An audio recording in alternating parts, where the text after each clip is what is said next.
Smart way since No. What are you doing? Are you leaving Bayern? Or are you fucking leaving? He didn't even finish his sentence. Will be their trends real. Characters. He ran out of characters, I've been here for about how many seasons now? 3 seasons. And Rams will kidnap the ball boy, and Rams will be the guy who be like, yeah, the champion. Wait. Aren't you a bit old to? This is one of my favorite moments on these streams, when they found a way to write a bigger message on the name.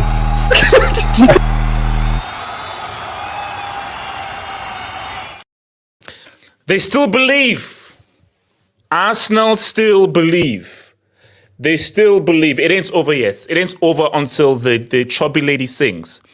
It ain't over. Arsenal still believe they got the double. We're going to talk about whether Arsenal can still win this league title and whether they can still do something truly amazing. And we're going to have a Trossard discussion. Is Trossard slept upon? Is he underrated? How Arsenal undervalued what Trossard can bring and rather overvaluing your boy Havertz. Pep Guardiola, he's arguing about the schedule.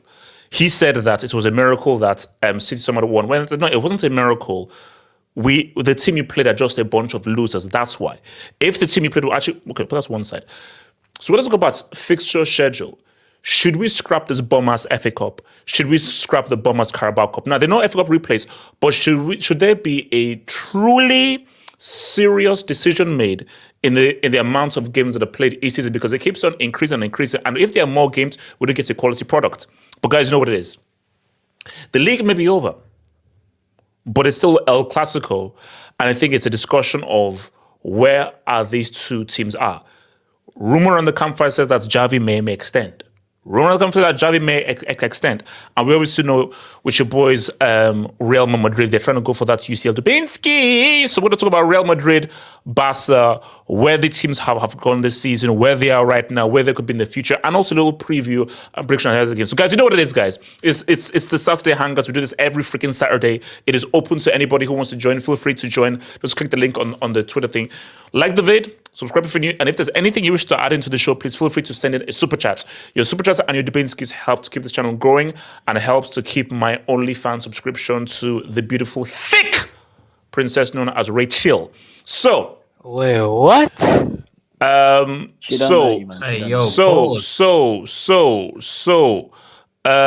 Moving on swiftly. So let's start with this one. And I'm so happy that Money Mace is actually here. Oh, what the fuck have I just done? I'm so glad that your boy Money Mace is here, man, because we have to just discuss this. It's La Madrista Mace. Isn't it La He's a fellow Madrista? Madrista. He's a fellow Madrista. He's football hat.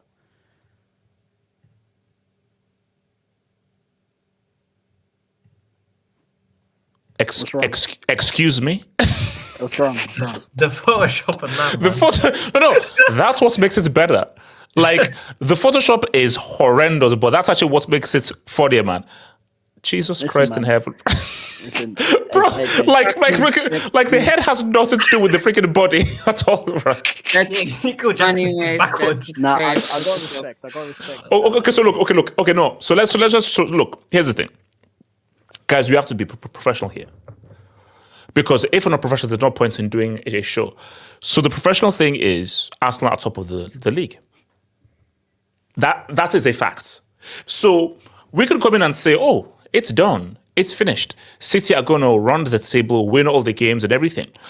But until they do it, we have to respect what it is. And the fact of the matter is that until City wins those games, Arsenal are currently top of the table.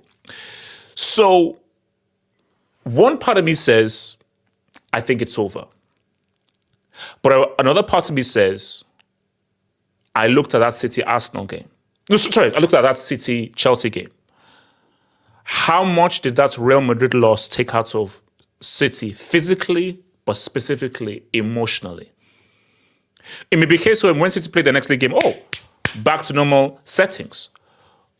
But will there be a prolonged hangover in terms of, because Pep said it in his interview, he said that, which is why when we get to the Pep section about the fixture congestion, Pep made the mention that not only did it take a lot of us physically, but going out on penalties from an emotional point of view, it took a lot out of us. So, I've got really two questions to ask you. So the first thing is, honestly speaking, do you still believe that, wait a minute, it's maths is mathematics, and we can't just assume City will win all the games? You still believe that you can have a chance? But Tuesday's on its way. And the other question is, has Arteta undervalued Trossard? Talk to me. We'll answer the first question first. Yeah. Can we win the league? I don't know any of City's fixtures off the top of my head, so if you could you pull up the fixtures? So that will give us a better idea. It will give us a better idea. They have the easiest fixture. Well, listen, what we can't do is look at the team. We have to look at where the team is in relation to how their season is. Because, for example, Crystal Palace are not a great team, but they went to Anfield and beat Liverpool because they're not safe from relegation. Okay, so Brighton away, I'd say that's easy. Now, I know people might look at me weird. I think Forest away, considering that they are still in they drew them last year at Forest, by the way. City didn't beat Forest. So why do you think Brighton is easier than Forest? Yes. Yes. Why do you think Brighton is easier than Forest? Yes, because Forest are in relegation battle. And at this time of the year, you don't want to face teams in relegation. I'll probably say the two games where they might drop points is Forest and Spurs. Everything else I can see City winning. So you don't think Wolves will do something, knowing that Wolves do like to play against City? No. It's not old school Wolves where they had Adama Traore, with the Vaseline on his arms just running past people. That it's not that Wolves. This Wolves isn't the same. They try to play football. They don't try counter-attack at speed. This Wolves is not great. But in saying that, they did beat them earlier this season, but I think City will smack them. To be honest, the only two games I see City even dropping points is Spurs' second last game of the season and maybe Forest. But apart from that, no. Yeah, I think that's what makes it. But you see, remember when I think it was last season. Maybe it was last season when it looks like Arsenal. No, sorry, this season when it just looks like Arsenal's fixtures. Dub, easy dub, and then drop points. So on paper, this looks as if Forest, fighting relegation. Tottenham, they have a bad record against them, but we don't know what's going to happen against Wolves. We don't know what's going to happen against Fulham. I think from Arsenal's point of view, all you guys can do is just win these games because they basically. Do you know what the key game is? That Brighton game. Because I'm thinking about how much did it take out of City the way they lost that Champions League from an emotional, mental point of view. Because that Chelsea game, could it just be a case of, it's Chelsea and it's stylistically bad? And also, it was literally, 3 days after that game. But so you now have Monday, you've got Tuesday, you've got Wednesday, and now you now play on Thursday. So it could be a case, 3 days rest. You didn't have to play because see what would have been bad. What would have been really crazy is if we took City to penalties. Then that Thursday game would have been, oh my gosh, penalty. But the fact that they got it done in 90, it allows them to rest. So, but on Trossard though, do you think Trossard should have been used more by Arteta, trusted more? Or do you think that he is what he is? Or do you think he's been undervalued? In context of the players we have at the team at the moment, yes, he's been undervalued. However, I think in the long term, he is a sort of really great bench player to have as part of a top squad. He is a great bench player. I don't think. Wait. So you consider him a bench player, not a starter for Arsenal? No, at the minute he is a starter for Arsenal, but for where Arsenal want to be, he's a bench player. Now, that's not a bad thing, because I think that he'd be a bench player for, I'd probably say, every club in the world, barring maybe Real Madrid. I think if you go look at Man City's bench players, Alvarez, Doku, Grealish, I think Trossard's better than these guys. I think Trossard's a better footballer. I think he's a better finisher than all these guys. He's more clinical, and he brings more to a team than all of these guys I'm talking about. So I think in terms of a bench player, he's a bench player. He gets into most teams in the league, and he gets into most teams' squads around the world. So I think for where Arsenal are now, he should start games, because I think he's definitely better than Martinelli. I think he's better than Saka. I think he's better than Jesus. I'll probably say he's our best forward.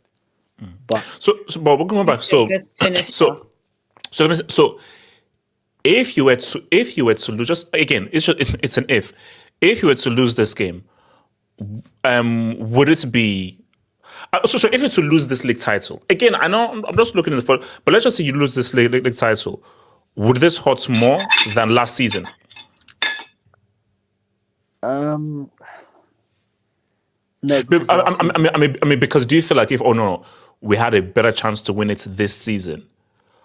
So because put it this way, last season was you were top for so long and it was right there. This season is you feel that this team actually learns from their mistakes and actually is a lot stronger mentally and more experienced based on what happened last season. So does it hurt more? Would it hurt more losing this season, or last season hurt a lot more? I'll probably say this season hurts. Interesting. Would hurt a lot more, because this season we needed a trophy. And right now, the only trophy we can win is the league. I think we messed up going out the FA Cup to Liverpool. We messed up going out the Carabao Cup to West Ham. The UCL was always going to be difficult, but I even think the way we went out against Bayern Munich is still embarrassing. So it's I think last year you could have said going from 5th to 2nd, all right, yes, you bottled it at the end, but it's not fine, but you understand it. This season, the expectations there, you have to win a trophy, and you go out and you don't win anything. Me personally, what I want from the end of the season, I either want us to win the league, or if we don't win the league, just flop completely. What I don't want is for us to finish 2 or 3 points behind Man City, and then I have to listen to all the stuff in the summer of, we came really close and we were just nearly there. That's progression from last season. It's not. The same thing happened. We finished second. It doesn't matter if we finish second by 15 points or 1 point, we finish second. I need something definitive by the end of the season. So I either need him to win the league, or we don't push them close, we fall off and he gets sacked. I need something definitive by the end of the season. I mean, look, it's like, because I'm just thinking to myself that, okay, Arsenal don't win anything. Has Arteta failed? And I'm like, what is the objective here? Is the objective more so, no, league? You say, but league? Or is the objective win a trophy? So my thing is, let's say Arsenal didn't win the league but won either the Carabao or the FA Cup. Will that still be a success? For me, I say, no, not really. It's been too long, and Arsenal is too well known of a club to have not won the league in such a long time. So my thing, I get the idea of like, not winning a trophy, but I'm like, I'm sorry, you've won the FA Cup too many times. The Carabao is a bummer side chick trophy that no one cares about. So it's really about the league, and it's about the UCL. And you see, this is where me and Zeman go back and forth with it. So I'll ask this to you, and then I'll go over to Belgian Heskey. Keeping in mind Man City and what's Man City are, I get it. Arsenal have dropped points when they shouldn't have dropped points. And this is a City team that are markedly worse. But based on what City are and what we will know of them, i.e. the greatest team in Premier League history, and how inexperienced Arteta is, can you still say onto Arteta that, no, you failed, using context? Yes, because the thing is that people will say, oh, we challenged for the league last season. We challenged for the league, but we forgot about every other competition during that point. We basically binned off the Carabao Cup. We binned off the FA Cup against Sporting Lisbon. No. This season, Arsenal have challenged for the title. Last season, Arsenal should have won the title. Arsenal were fully ahead. So it was a case where, no, it was in your hands. This is like, okay, you're now challenging Liverpool and City. You were the front. I know games in hand, but you were the front runners for such a long time. So no, but the thing, HH, we should have won another trophy by now, whether it was FA Cup or Carabao Cup. And I'm sorry, I understand they're not the biggest trophies, but any trophy you're in, you should try to win. Bro, Coventry City have found themselves in a semi-final of the FA Cup. Like, if Coventry City can make the semi-final, there's no excuse why Arsenal can't. I'm sorry. No. But see, okay, sorry. Continue. The standard of a football club is to be going deep in every single competition. And for me, going deep in every single competition means you have a legit chance of winning it. And that means you minimum make the semi-finals. I'm sorry, but the way we performed against Bayern Munich, especially away from home, was embarrassing. The way we performed in the Carabao Cup to West Ham this season was embarrassing. And the way we went out to Liverpool in the FA Cup, missing all those chances, was embarrassing. So for me, I'm at a point where I need a trophy.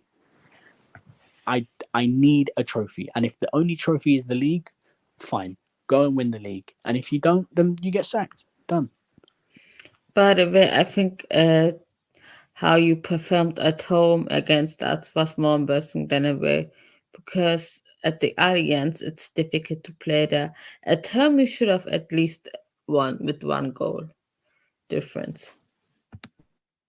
HH, you're on mute. You're on mute, dude. Oh, sorry. You should have said Belgian anything. Belgian has done this. So Belgian has as well as Arsenal fan, because same to my mates. If, let's say, Arsenal don't win the league this season, would you say that, okay, this was a failure? And what is, because see, I disagree with money mates. I don't know what you guys would say. I disagree with the money mates. A club of Arsenal's stature should have won the league more recently than the amount of years that have now gone past. So, because I think it's been like 20 years. Hold on. Has it been 20 years since Arsenal won the league? Yeah, 20. So would you say that it's a failure of Arteta, or we have to use pep tax? I'd say it is a bit of both, but I hate that answer, but continue. One of the reasons is naivety and inexperience. The thing is, when we played Bayern, actually when we played Porto, that should have humbled us to understand. Because I think what a lot of Arsenal fans think, they think Arsenal are basically up there with City because they are where they are in the league, but they're not. I mean, what has been good for Arsenal this season? Defensively, Saliba, Gabriel, Ben White's been good, and Rice has been amazing. But going forwards, the forward players haven't been that great this season. Martinelli's been poor. Saka's been okay. Saka's been played so much. He's been overplayed. I'm gonna say this, and obviously a lot of people might jump at me at this, but Odegaard is one of the most overrated players in our team. I honestly, he's Belgian Heskey. Yeah, I'm dropping it. I'm dropping this plus R. Kelly. I'm dropping this plus R. Kelly as well. Oh my God, that's stupid. Excuse me? Listen. One of the only players we have in the team that actually performed. Literally, Odegaard has literally been this. Listen. Okay, hold on. Belgian Heskey, who has been a better offensive player for Arsenal than Odegaard? I'm not saying he's bad. But the thing is, when people constantly start talking about he's as good as De Bruyne, he's like Do you know who De Bruyne has around him? Yeah, but No, Heskey, wait, because Heskey, let's hold on, Heskey. You have to keep it a stack. De Bruyne has Foden, Bernardo Silva, Haaland, all these guys around him. Who does Odegaard have? Havertz, Gabriel Jesus, a Saka who has been below par, Martinelli who's been below par, a Trossard who comes off the bench. Let's keep it a stack. Like what Odegaard has been doing in an offensive lineup that's been going downgrade, but I honestly don't care. For me, until we win something, I can't put him on the same level, right? Listen, if we deliver and he wins something, then I'll say, okay, De Bruyne or Odegaard, same level, right? Whatever, yeah. Wait. No. He's not yes, being no. De Bruyne's level. He's not overrated. He's not overrated. No, but the people talk about like it's a second coming, like. Until we've got something in our hands, we can hype up our players, whatnot. Until we win something, I honestly, I don't care. Okay, maybe he isn't overrated, but end of the day, the way people talk about him, I just don't agree with that, right? But I'm not saying he's been Okay. Do you think Cole Palmer is overrated? Do you think that how people talk about Cole Palmer is? No, not at all. I mean, Cole Palmer. I mean, for obviously Chelsea's been rubbish this season, but definitely Cole Palmer. I think. So but see, that's why I don't understand your logic, because Chelsea have not won since Cole Palmer has arrived. Chelsea have not won or even come close to winning anything, and they will not come close to winning anything. How many seasons? What about the Premier League Summer Series? How many seasons has he been at Chelsea? Belgium. Okay. Belgium has good. No, wait. Hold up. Let's say hold up. Heskey, hold up. Let's play a game. Let's say Cole Palmer maintains these performances. And Ben Heskey, I know my club. I can bet you we're not winning any trophy in the next 4 or 5 years. So let's say the next 4 or 5 years, Cole Palmer keeps on playing like this, and the next 4 or 5 years, Chelsea win nothing. Would you then still say Cole Palmer is overrated? If next season, so you're speaking hypotheticals now.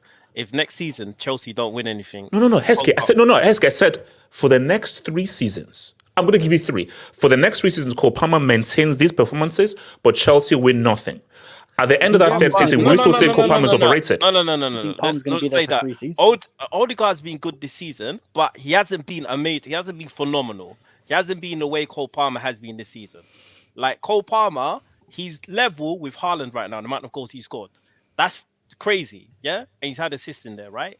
Odegaard's been good, but let's not put him he hasn't been where I think last season he was better, right? So all I'm saying is that, like, we're not where we think we are, but I think last season was more of a failure than this season because how much we were ahead. No, right? but the way that you're talking is as if you are putting a lot of the blame of Arsenal winning a trophy on Odegaard. I'm not putting a blame on Odegaard. Put it on that limp merchant on the right wing. Let's talk about Jesus, right? Let's talk about Jesus. Honestly, when I see this guy, bro, he's I don't know what's happened to this guy. Last season, I mean, him and Martinelli. But that's why when you see, it's so disingenuous because there are several other players in that front line who you should call out before you even mention Odegaard. They've been awful. I'm not saying Odegaard's been awful. These guys have been awful.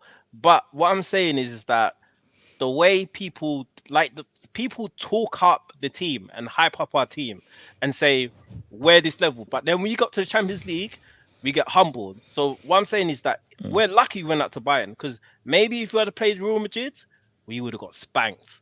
And the thing is, it's not just about how good a player is at times, like skill-wise and just the stuff he does in the game.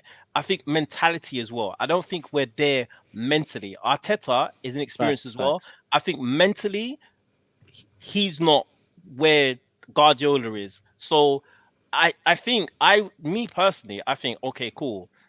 This season, I reckon we're going to slip up at some point, right? I think Man City will drop points as well. But me personally, it's more, for me, honestly, it's about next season. I think if next season there's nothing, then I would say Arteta's thing has been a complete failure. But do you know why I find so crazy about Arsenal is, and I put this on Arteta and Edu, Arsenal Football Club, with the kind of pull you have and the money you have in the EPL, you couldn't buy a striker. No, but HH, this goes into a different problem. And this is something I have a massive problem with Arteta. Now, Arteta is obviously friends with Pep, and to be friends with Pep, you have to be a really egomaniac, control freak, because that's who Pep is. Everything I've noticed with Arteta, he signs nobodies with zero ego, because he can tell them what to do. He can tell them how to be. He can tell them what to do on the pitch. And the problem with that is that, listen, as much as it may be Obama blood clot. He turned up late to matches. We kind of had to sell him. But why though? Maybe Arteta said, "You African piece of shit." But continue. I'm not saying Arteta's racist. Relax. No, a big reason of why teams win trophies is because of players with ego. As annoying as it is, to win things, you need ego. You need the ability to believe in yourself to an overconfident level. Exactly. You need players. He only wants players who are going to listen to him. Honestly, if the best of the best are the biggest pricks, they're the biggest pricks when it comes to people, HH. People try and paint out Messi like he's some nice, humble, I'm some quiet guy. No, Messi is a wanker. Did you not see what he did to Weghorst after the World Cup? Yeah. No. He's look, his best friend is Cannibal Suarez. So he has to be a prick. So yeah. Great person. But to win, you have to be a prick. Nobody wins being Mr. Nice Guy, Mr. I listen. I'm very nice and humble. I'm gonna listen to this guy. No, to win, you've got to be a horrible prick. I think for us, it's a striker situation. No. I reckon it comes down to the fact you got Jesus and Nketiah. But my thing it's true. I think it comes down to who you recruit, because Rice was bought to be, this is the difference maker for us to win the title. Surely. But I reckon that was a quality signing, and in my opinion, I think that was a more important signing than buying a striker for long term. Now, if you're thinking short term, you're thinking like, okay, this season we definitely have to win the league this season. Then a striker. But in my opinion, we bought Rice now. If you add a striker on top, I can't. There's no way we're not challenging next season, and at least not winning a trophy next season. That's the only thing that's missing. Even if Saka... But why didn't you get a striker? Why are you waiting to get a striker? Why? I don't know. Maybe there wasn't... We bought Havertz. Havertz is a nobody with no ego. Havertz is not going to tell anyone that I'm that guy, give me the ball in a big pressure situation. Havertz is a nobody. He listens to instructions. He's a Champions League final scorer. Respect him. No, as part of a system. It wasn't because of him. Actually, no, to be fair, you're right. It's a CCS, isn't it? No. Yeah. But it's like, you even look at Havertz now. I think, look, the thing with Arteta is, yes, he's a good coach and everything, but he is still Pep's stooge. And he's still a follower of Pep. And my thing, though, is, who broke this? Who was the only guy who broke this dominance that thing he had? It was Klopp, and Klopp is completely different. And it is just a quality. And when they do play, you can just see how stylistically it's different. Now, Arsenal obviously got the win and got the draw, but over 38. You see, we have to keep it a stack here. On one hand, man, City, they're too strong. Pepper's amazing. These guys are crazy. Is it a case of they're winning the it by 15 points? See, what makes it so damning for Arteta and Arsenal is, if, let's say, last season they won by 15 points, this season they won by 8 points, then it's like, look, these guys are too good. Arsenal had it in their hands last season.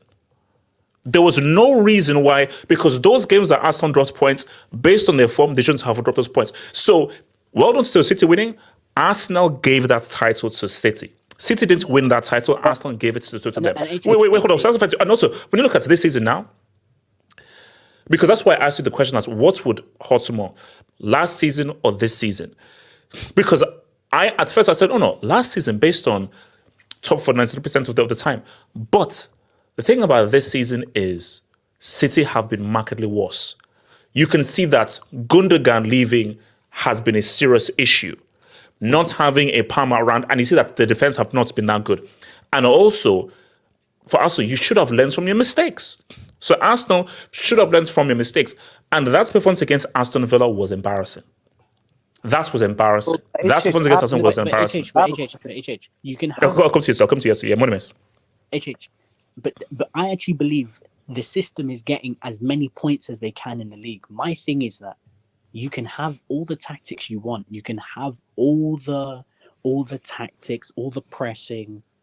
At a certain point, it has to come down to the players because the tactics are not going to work for every single game. So at a certain point, someone's got to step up and say, "This is my team. I need to do something for the team." And there's no player that does the that. tactics in the UCL final did not work for Manchester City. Man City got played off the park by Inter Milan. But at a certain point, Rodri said, "I need to step up for my team."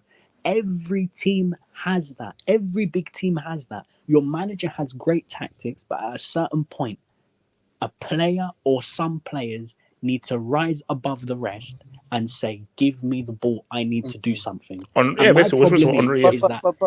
We've hedged our bets on Bukayo Saka, and Bukayo Saka is not the guy. No, he's not. He's not the guy. He's not the guy. Will Toward with a high top. No. Hold up. Yes, but before I come to you, I feel sorry for Saka because this is the reality here. He's not 27, 28, where, no, you couldn't have been big. He's young. I put the blame on Arteta. The moment that Saka missed that penalty against West Ham last season, rest this kid. Let him chill. But he's played him. And Arteta, I think he's just run this guy to the ground. Yeah, 100%. Where Saka right now, because now when I look at Saka, he's predictable. I can predict exactly what he's going to do because it's just being played again and again and again. Sometimes you just need to just go back, training ground, refresh your brain, and now come in and recharge. But he just played him again, and I say, Arteta, do you realize that how young this guy is? And and this is where it's key for a manager. You have to take a step back and be like, this ain't R9, this ain't Messi, this ain't Neymar. He's good, but he ain't that dude. So we need another guy to help offset him and everything. But to Arteta's detriment, you think Saka is one of the linchpins and the main guy to this team? No. The most important piece for Arsenal's attack is Odegaard. That is the most crucial piece. Anybody else is interchangeable. Odegaard is the only guy that, no, he is not interchangeable. But I'm sorry, Saka, like maybe a few seasons ago, yeah, but now he's not as irreplaceable as you think. So it is Arteta's fault that he feels Saka is as important as Odegaard when he ain't. Yasir, talk to me, bro. Yasir. HH, I'm going to be honest with you, HH. I have several questions that I have about this Arsenal team. The first question is, deep down inside, I want people to be honest. What has really changed about Arsenal Football Club? In terms of what? Stop it. We were ninth. Relax. Hold up. But no. This guy's waffling, bro. Yes, come on. Do better. Can I land? Starting, there's a quest for the brick door again. Okay, let him say. Let him cook. You're a Marseille fan. Focus on Europa League. Anyways, we're in the semi-final. You can make it past the yeah, see, you know that's all you have is the FA Cup. But continue. Okay. Yeah, see, can you just talk? No. Okay, hi. The reason why I asked that question is this Arsenal, especially in the later stages of Wenger, they were always known to play good football. And what do we see now? Arsenal will play good football. Yes, stop it. Later years, if Wenger was not challenging for the title. Stop it. Oh, we aren't even a Champions League, mate. Can I land? Okay. Can I please land? But in reality, everyone knew that deep down inside this Arsenal Football Club, they're too nice. They're not enough bastards. When it really comes down to it, they're not going to win anything. Everyone knew that. Like Arsenal, I think one of the key misses that Arsenal had, especially this season, is a player by Granit Xhaka. Granit Xhaka is not the most technical player, but he's a bastard. He's a bastard. He's a bastard. He's he's actually quite good technical. No. What I mean is football, you need bastards. You need people that are just the Diego Costas, and you need the players that people hate, opposition hate, but then they win you the league. You know, Mourinho said something, especially when you watch the All or Nothing. What did Mourinho say when he was at Tottenham? You guys need to be bastards. You need to be bastards. To win the league, you have to be hated. You cannot be loved. The league needs to hate you. We hate Manchester City. Wait. We hate Manchester City. Yasir, wait, hold on. Yasir, what does being hated have to do with that loss to Aston Villa? No, but then, because the thing is, when it comes down to it, HH, games like Villa, games against Bayern Munich, it's all about that team that, like, bastard. They don't care what it is. We're going to win the game. The only thing I'd say against Yasir. Arsenal Football Club under Wenger, we always said this. Wenger always wanted to win the game the right way. He always wanted to win the right way. But at the end of the day, to win the league, you just have to win. Wait, Yasir, a caveat to that is Bruno Fernandes a bastard? Yeah, exactly. He's a bastard. He's a shit player. Thank you. Jesus, thank you. Casemiro is a bastard. Yeah, he's, Yeah, there we go. Yasir, Conor Gallagher is a bastard's child. And we're mid-table. Relax, guys. Relax. What I'm saying is, football, people don't misunderstood. Football, yes, it has everything to do with tactical. It has everything to do with technical ability of players. But when it comes down to it, a lot of people overlook is the mentality aspect of the football. Thank you. Okay, yes, now we're talking. City don't have any bastards, but City have character. Yes, they do. Yes, No, they do. they don't. Rodri's a bastard. Ronaldo's a bastard. Ruben Diaz is a bastard. Rodri's a bastard. Look at the post-match interviews of Rodri the day. Only one team played football. That's a bastard. He's salty. No. But you see, I think that it is more so. It's a character thing. Even it's a character. No. Because you see, this is for funny. This is what I've always said. Called it yesterday. No. But I've always said there is a triumvirate of what you need to win a league, a trophy: talent, mentality, character. Yeah. So the talent is: do you have the actual ability? Mentality: how much do you believe that you could win, and how much of a winning mentality do you have? Character: how do you react to adversity? Arsenal have the talent. They do. Now, obviously, maybe this record, but this is a talented team. Mentality, I do believe that they do pretty much believe that, we don't have the mentality. The issue with them is character. This team lacks character. 100%. Like when there's adversity and there's difficulty, they don't know how to now initiate GID. So, and talent and mentality alone, you need all three. You need talent, mentality, and character because you're going to face adversity. So do you have the character to react to adversity? So this team has the talent. They have the mentality because especially after last season, they do believe, which is why I say like this season may hurt more because they're like, no, we know we can win this. Look at how close we were to winning this when they had Gundogan. Now they have no Gundogan and they've gotten worse. We should win this now. So they have the mentality, they have the talent, but it's the character of like, okay, this is a difficult game. How do we just dig in deep and just grind out? You see, today, City showed character. As trash as Chelsea were, I know we gave it to them, City were tired. They were lethargic. They were still feeling the effects of the game on Wednesday, but they just hung in there, and they said, we just have to initiate a point, and they got it done. What Arsenal lack, they shouldn't defeat them, but what they lack on a consistent basis is GID. Okay, we're not playing well. This team is first ones. Can we initiate? And they don't have that. But that's the thing. And for that goes back to recruitment. You get your talented guys, you get your other guys and everything, but you need those guys with character. Now, we can call them bastards, but also those guys who I just know how to keep us in the game. I just know how to initiate GID. I also don't have any of these guys. So I'm saying defensively, I reckon like the players we have at the back, defensively, I reckon the character's there, the mentality's there, but I reckon going forward, like these guys are just they crumble, bro. Like they can't any sort of adversity. They can't. So that's why you need. I think there's players that we need there that are a bit more experienced, and he's you said it. I reckon if we can get a decent striker, I reckon that will solve a lot of problems for us.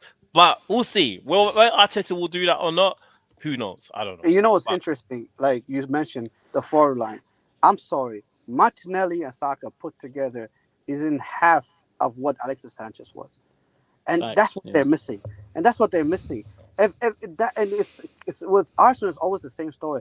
Arsenal are so close, but then for whatever reason they're always missing things. Like you but because yes, do you know what it is? Football's changed as well. No. To get an Alexis Sanchez 7 years ago. Those guys are now locked down. Football's gone down in quality. No, true. No, but my thing though is that's where it goes back to an Arteta and why one of Arteta's biggest issue is because he's a Pep disciple. Yeah. Pep can do Pep because he has the tools to initiate Pep. Give Pep the same Arsenal team, he ain't doing nothing, bro, with these guys. He's not doing nothing. So Pep can do Pep and can do it. Pep doesn't need a plan B based on just the tools and the players that he has. But for Arteta, even if you've sort of tweaked your Pep thing, it is still within the same paradigm. But Arsenal, you need a go-to guy. The thing with Arsenal is we have to score the Arsenal goal. We have to score the Arteta goal. We have to now create a pattern where sometimes, and what's it called? Because they were interviewing Bellingham after the Real Madrid City game, and I probably actually mentioned this before, where I said like Pep and City is like a hit pop song, and Real Madrid and Carlo is like jazz. And he said, no, we're off the cuff. We're vibe out. And sometimes you just need to vibe out. So for Arsenal, okay, this pass is not working. Somebody get on the ball and just do something.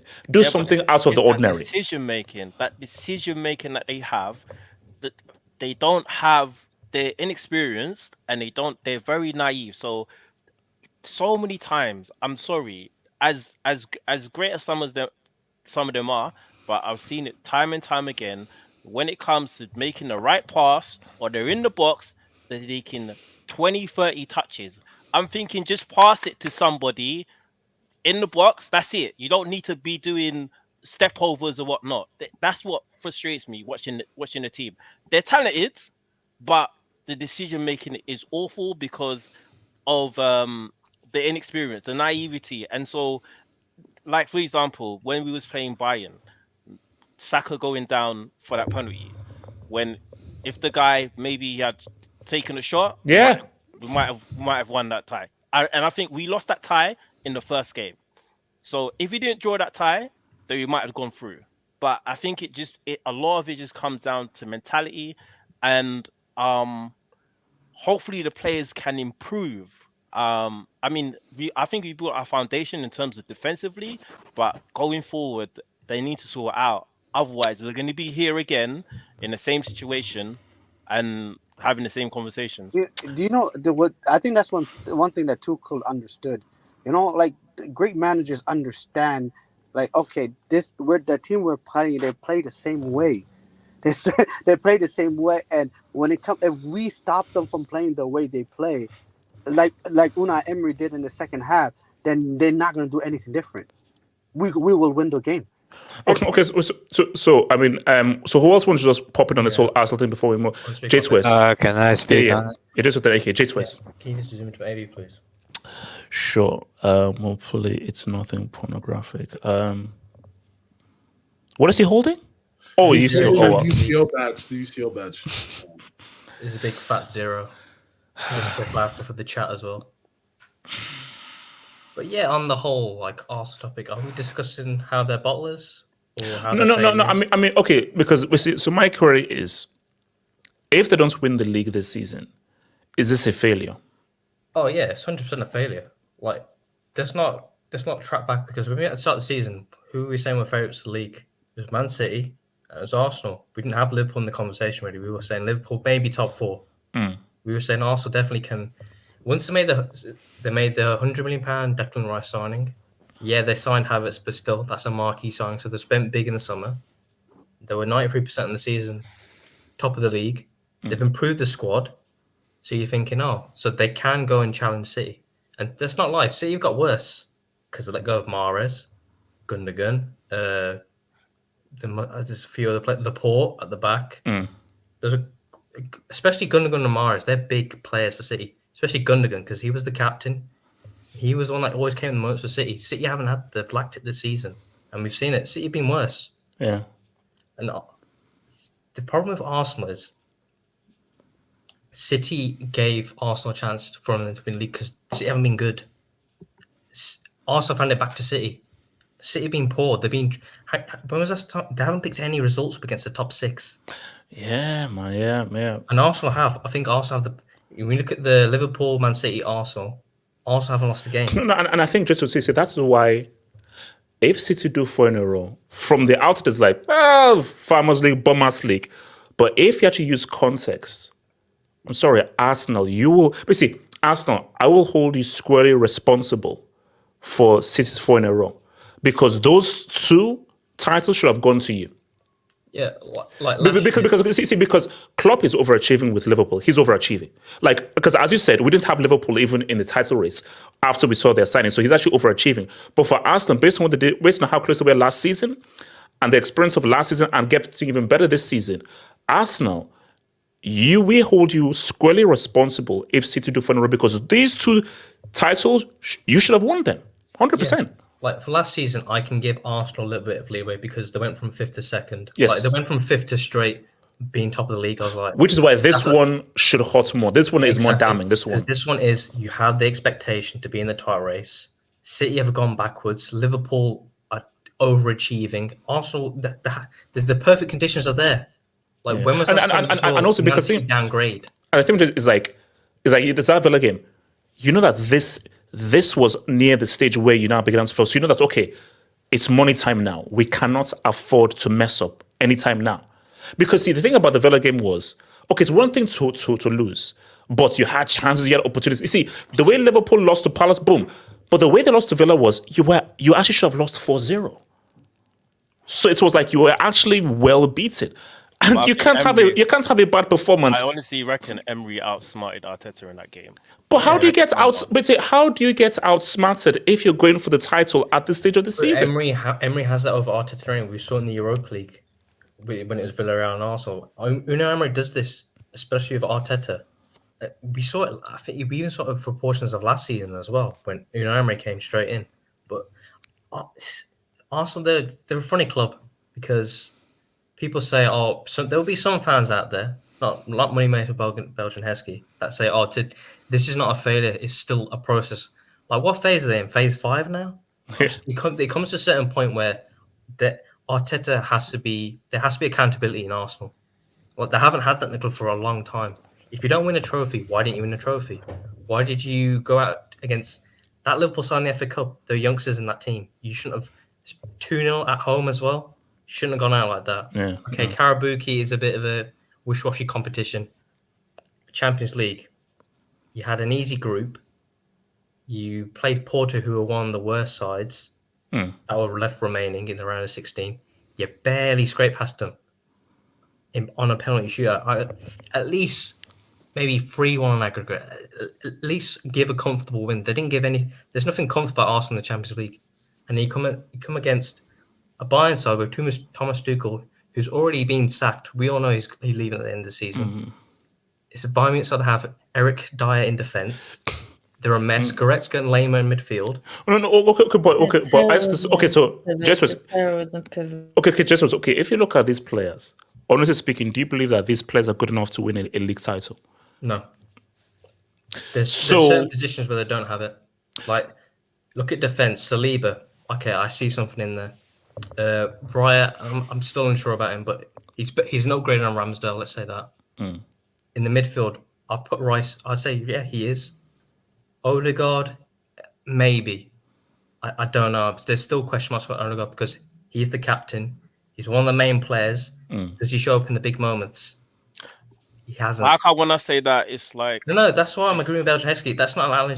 Saying he's overrated. He's still a quality player, but does he turn up in the big moments? He hasn't shown it yet. The thing, though. No. It's one thing. He carried us against Porto, by the way. It's one thing not showing on the big moments. It's another thing where he's single-handedly been a standout player in the attack for Arsenal, where all the guys around him have grossly underperformed. He's been a better player, but I'm saying he's not what how people talk about him. It's the degree you go to. He hasn't been that great. Like Saka, Martinelli, Jesus, Havertz, they've all been shit. Odegaard's been decent, which is average. It's not world class or anything. He hasn't set the world alight or anything like that. He hasn't done what, like, for example, if you want to do Jude Bellingham comparisons, that kind of thing. He hasn't done what he has in the big moments. You know what? I think that maybe sooner rather than later, we're going to go back to having specialists and luxury players. Because I think this whole system thing, as we're seeing, is it can only take you so far. You can't carry this many average players.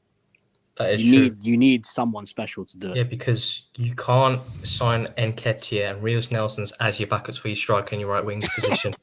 If you're going to sign up for new contracts, then you have to use the rotation. But Arteta doesn't use... How? Like, you have to rotate. Like, there is no team... Reece Nelson and... Those guys there's no team in the league, bar Man City, that have won the league without a striker. No, but see, City are bringing up a World Cup winner off the bench. Arsenal bringing on Nketiah and Reece Nelson. Those are just the levels. Nketiah to the Allianz. Yeah. Nketiah to the And Allianz. who? The defense is in trouble. No. My name is, how was he allowed at the airport? His passport should have been revoked. Who gave him a visa? Who gave him a damn visa? How was he allowed entry into Germany? If we made it through, we would have bought on El Neni in the Bernabeu. Oh my god. El Neni in the Bernabeu, What is this? Yeah, this is the problem of Arsenal. This is a club thing. This is on Arteta specifically because he's the one that signed up guys for contracts. But then that was another question. How much is this recruitment on Arteta and or on Edu? It's heavily on Arteta because this is a pattern now. We've seen it for 3 seasons now. So when they were in top 4, they basically had it in their hands, and then Tottenham took it away from them. But they also bottled, I think it was the 1-3 in the last 10 games, which is ridiculous. They did the same thing last season. They're doing the same thing this season. It's with Arteta in charge. Yeah, he's improved the squad, but the same results are happening again and again and again. So this is on Arteta. And he spent nearly 700 million in the transfer market, and you still haven't got a top quality striker. That doesn't make any sense. Arteta's purposely doing it. You had 65 million. You didn't need to get Havertz. People saying, "Oh, you need 100 million for 20." You don't need 100 million for 20. It's like the Havertz thing doesn't make sense because it's like that's 60 million, bro. Was Vlahovic unavailable? Yeah, he was available because Chelsea were after him at the same time. This is the So you're saying that, remember, Juve catch a case once every 3 months. So you're saying that, I don't remember, Juve now have to now pay Cristiano. Are you saying that Juve would not have sold him for 60 mil? Yeah, they would have. Yeah, these guys are strapped for Messi. They need to pay lawyers and now Cristiano. This is the problem of Arteta. Like, Havertz listens to him. Who wants to buy Tony who's betting on horses on the side, bro? Like, that's the point. He doesn't want I'd take Tony over Jesus right now. He doesn't want attitude players. He doesn't want attitude players. That's what see, and that's why I say for Arteta, here's the thing. Pep is Pep. Out the gates, the guy got a sextuple. So from the very beginning, why should I listen to you? Look at my resume. So as much as Ibra can be like, blah, blah, blah, look at his resume. Ibra humbled himself at Barca. Yeah, that's true. But it's true. But Pep can be like, it's my way or the highway because my resume. Arteta, you can't do that. Because Arteta, you simply don't have the resume to be like my way or the highway. Yeah. But the issue is that you've worked with Pep so closely and in such close proximity, you are still using that element here. And the thing is that, no, this Pep City situation and the Arsenal situation are polar opposites. So the kinds of gloves that you need to handle Arsenal are completely different from how you need to handle City, which is why, and this is where Arsenal needs to make a real decision now. Is it time where Arteta, you've taken them here, is now time for a more experienced manager, a better tactician, somebody who's just a better coach to now take these guys to the next level? Because there are better coaches out there than Arteta. Yeah, but it doesn't mean that it's gonna work. Knowing me personally, like having worked for the Kroenkes, bro, he's gonna be there for a long time. Yeah, that's the reason. The thing is, the style of the Kroenkes management when it comes to sports is they find a guy, they believe that he's capable of doing the job, and they give him the reins. Edu is just there just for vibes. Arteta's the guy who runs the whole show. He's going to be there as long as he can until he actually wins a league or wins something of significance. And then after a certain point, normally about 5 or 6 years, it's the same thing here with the Nuggets. It's the same thing in all the teams. They give you some time. He's been there it's going to be 5 years now. So either this year or next year, if he doesn't win anything, then they're looking to moving him out. Just on that, Elijah. Because of that FA Cup, bro. Because of that FA Cup, honestly, that was that trophy of significance. That's why he couldn't. If he didn't win it, he wouldn't be. 6, 7, 8. No. For me, I'm saying right now, I believe that if Arsenal want to release a chance of trying to win this league or gain some dominance, they replace Arteta. I mean, it's good. It's a big call, but if Arteta has taken them to a certain level, it's time for someone to now take them to the next. I don't think Arteta can take these guys to the next level. Yeah, he's going to come in though. He's going to Hansi Flick. Well, you can get you. Okay. Hold on. Here's me honest. If Germany gets grouped, would you take Nagelsmann? Yes. Germany's I don't know, man. He's there till 2026 anyway. No, hold up. No, because I'm about to post the vid. There's a clause. If Germany gets grouped, DFB are allowed to let go of him and don't. Yes. So basically, if and also Nagelsmann, because Nagelsmann, but it's basically if they get grouped, they don't need to pay him, no severance pay, and he gets to now leave and walk away. No payments is needed. McTominay, do you think? McSauce. I can never get this whole point where they say there's no managers out there. Trust in Pochettino. There are managers out there for Arsenal to get. They can get, if they really wanted to, they could get Inzaghi. I reckon he needs one more season, late season. If he does one more season to what's he going to do with that one more season? Yeah, but he's going to have to wait. Guy's first job. Guy's first job. He hasn't been here as long as Can I say something? Hasn't had as much. Remember when Pep got the job? He inherited players like Aguero and other players at the team, yeah. Well, we inherited where Arteta inherited players like Kolasinac or whatever, and all these other dead players. So, bro, I forgot the guy actually existed. Bro. He pocketed Salah on Thursday. Shout out the tank, man. So I reckon he deserves at least one more season. I reckon. Wait till the end of the season. Season's still not over. But isn't this his full season now? And you still haven't achieved I know. anything. Like I said, it's his first job. It's still his first managerial job. This is his team now, and the trophy he won was with Unai Emery's team, not with his team. But he still has his won team the now. trophy. Okay, hold on. AK, talk to me, bro. AK, quickly on that something. I'll quickly take it back. Yeah. So are we talking about? I don't understand the topic. So I mean, if Arsenal don't win the league, but let's just say they don't win the league, Arteta, screw it, or give him a clinical striker, give him one more season, or have you seen enough to say that if you can't win the league in these 2 seasons where you should have won the league in these two seasons, you never win in the league with or without a striker, or do you say no, still keep him? The issue with this is I agree with your point. Arteta has failed if Arsenal don't win anything this season, especially when you have, people like Igao putting 9 out of 11 Arsenal players in a combined 11 or 12. He does it for impressions. I bet he just does it for impressions, bro. He still needs to pay for his crimes. So I think it is a failure if Arteta doesn't win anything with Arsenal. Let alone the league or UCL. Okay, fine, I get that. You have City. But then FA Cup. He didn't win Carabao Cup. He didn't win.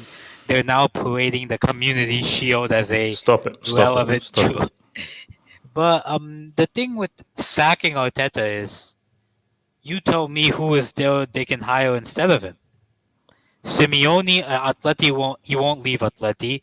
Ancelotti won't leave Madrid. What does this Amorim do? Zidane will. Amorim has the same amount of risk with Arteta. Can you guarantee Amorim wins them a trophy more than Arteta? Can you guarantee that? I mean, he'll have a league title under his belt. Flickini, the Flickster. Well, considering what I'll be honest, I don't rate Flick. Bro, considering what people have said with Germany, bro, I don't rate Flick. But you have to see it in a way. If you sack Arteta, which manager that is achievable to get right now has an opportunity of winning a trophy or winning a league title ahead of Pep Guardiola? If you can't find that manager, there's no point of sacking him. So they're just going to stay average in second place. Because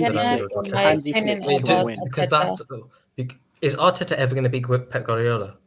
Realistically, no. Who has a better manager out there who has a better chance against it? Can I say something? Hold up. Wait. Iki, finish your point and I'll come to somebody after Iki. My point is J2S, you said Arteta doesn't have a chance of beating Pep. Who does have a chance of beating Pep better than Pep? Wait. No, hold up, Iki. No, hold up, Iki. Don't say who has a chance of beating Pep. Arsenal should have won the league last season and should have won the league this season. So it's because it's not as if like City have been so amazing. Well, man, look, nobody even came close. Arsenal should have won it last season. How the hell are you? How are you top for 93% of the time?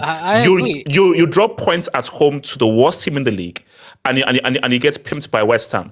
No, I agree with that, and I know there are people that like can win this Arsenal team a league title.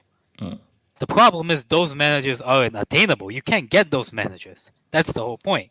So out of the managers that you can get, can a Flick win this Arsenal team a league title? Trust in the Flick.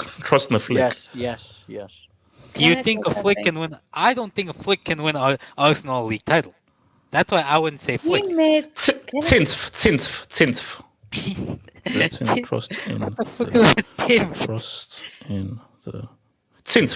Trust in the Flick. Trust in the Flick. Tinf. You traveled too much for that. That's my thing with this. Well, okay. I'd understand if somebody sacked Arteta. I'm not against sacking Arteta. I'm just thinking like, if there's someone attainable that can be better than that can win Arsenal. Okay. Before I go to Smartest, here's the thing. What do Arsenal want? What do they truly want? If they say that no, we demand to win the league. That is what we want and what we demand to. Arteta, F off. If they think of like, oh no, we still want to win the league, but we want to grow, want to improve and want to grow, keep Arteta. So it depends on what you want. Do I still feel like if no, we have the resources, we have the money to where we are ready to compete realistically, and we now have a demand of like we demand to win the league. If that's the case, Arteta, piss off, bring in a more experienced coach, manager, he had the resources. But if it's the case, I don't know. Exactly. We want to grow this team. We want to keep on growing, and because we believe in this group, keep on improving. Oh, keep because Arteta, it's still going well because this team is improving. So it depends on what you want. You can't sack Arteta saying we want to win the league and then bring in freaking Graham Potter. Like, no. Yeah, no. You see, that's the thing. No, you cannot. Okay. So Smarty, what do you want to say? And then I'll take your Dubinsky. So Smarty. Arteta's not the guy. Let's face it. How much money he spent? How many seasons? If Xabi Alonso can Ricardo, once you change that AVL, I'll bring you back, and there's no chance of having that AVL. Alonso can do it with Leverkusen with 2 seasons. Let's face it, 1 season, 1 summer against Bayern in the Bayern Liga. Let's face it. Then Arteta should at least win EPL right now. He either wins this season or goes. This dude in the biggest games in the he's a European flop. He has not won in the UCL this season, and in the McLovin, that's messed up, bro. Continue. and the Europa League, he's also a flop. So no, I think he's the guy. He's the Brendan Rodgers for he's the Brendan Rodgers equivalent for the guy before the guy. He's the guy before. If Arsenal is his club, if he doesn't renew the Premier League this season, sack him.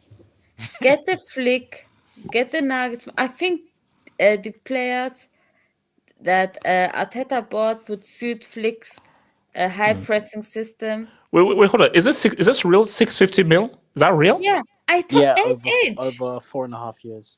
H. What?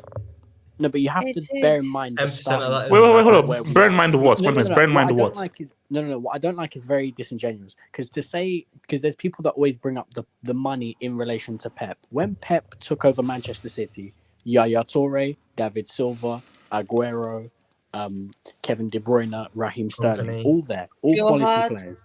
When did you say Lampard?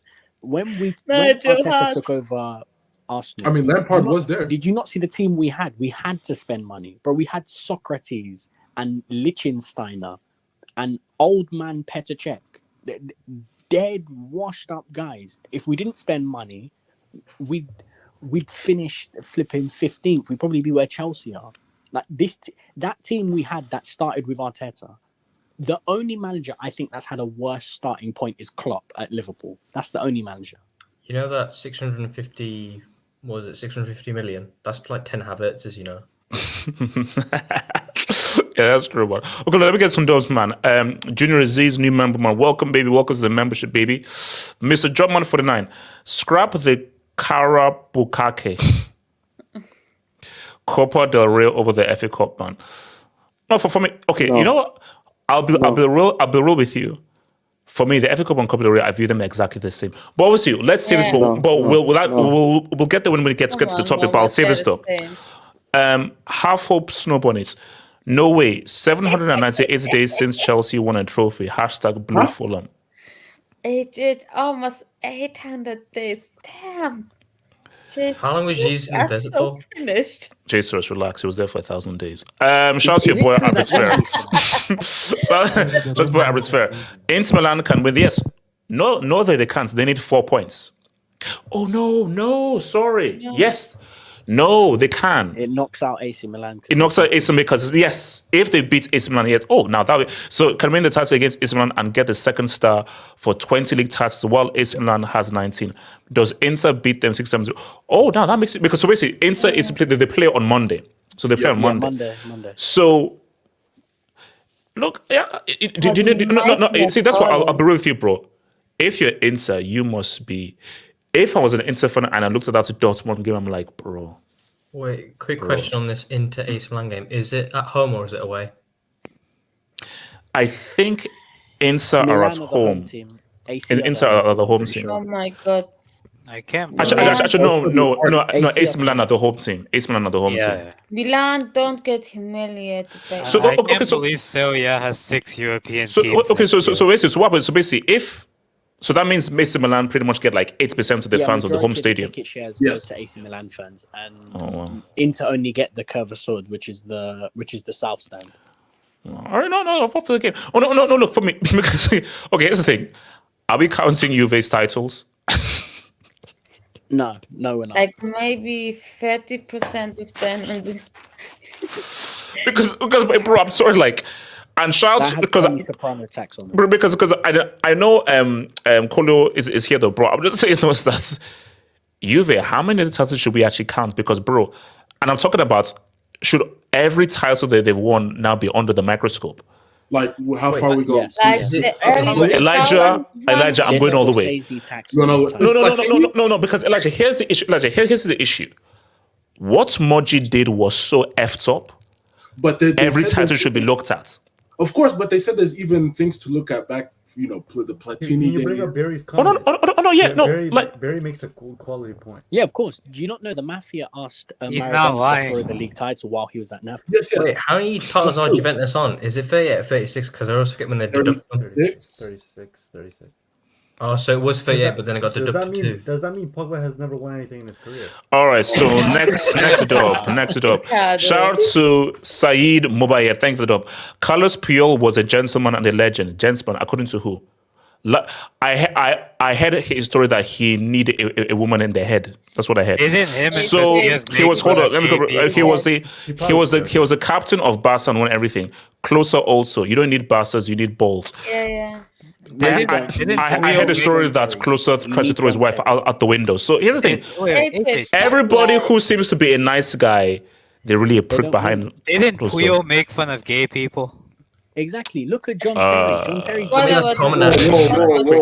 Wait, hold up. Money Mace. Have you seen what John Terry looks like? Does that look like a nice guy?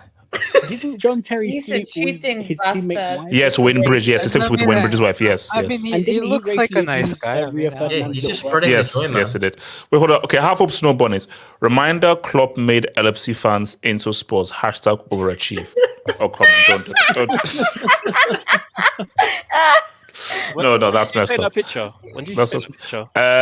Half up Snow Bunnies again. Tuchel failed EPL manager, won Bundesliga in 3 months. Oh you my didn't say God.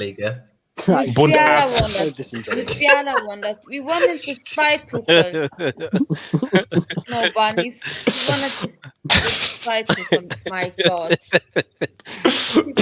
Idiot. Bundesliga is funny, man. Shout out to Abrisfer again. Why sack Emery if he sold the players who sacked him?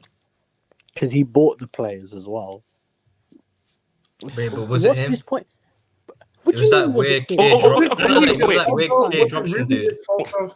Was sacking Emery the right move? Yes. No, I saw Wenger book Kolasinac. No. What we're not going to do is pretend that Emery's Arsenal time was a success. Emery bottled the top 4 because of his team selection in the later days of the season. That's a bit like Arteta then, isn't it? No, wait. Did you bottle the Europa League or did Hazard rise like a phoenix? No, we bottled the Europa League. It was a combination of you didn't bottle the Europa League. Money Mace. Take the score out of it. The score looked bad in that Baku final. But be honest with us. Did you really believe that Arsenal was going to beat that Chelsea team on that day in the Europa League final? With Zard!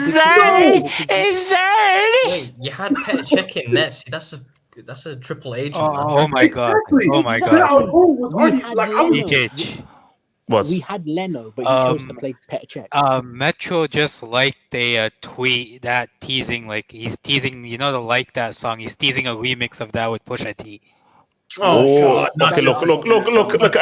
Until I don't want to hear anything about that crap until Kendrick responds. I don't want to hear anything until Kendrick responds. I just want to say, Ricardo, don't say something Canadian, bro. We don't want to hear about Canada, bro. I just want to say, wait, go sip on your Canada Dry, bro. Semasi, be quiet. I just want to say that if it was Drake that was assembling the Avengers against Kendrick, y'all be singing a very different tune about him. So, No. But all I'll say right now is that, guys, Compton is looking weird. Right, Canada is winning right now. I'm sorry, Canada's winning right now, bro. Canada's winning right now. Okay, so look now. This bomber's bold prick was completed. So Elijah, let me come to you right now.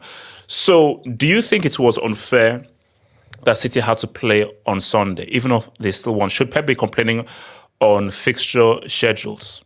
Who you talking about his post match with yes. Here's my thing.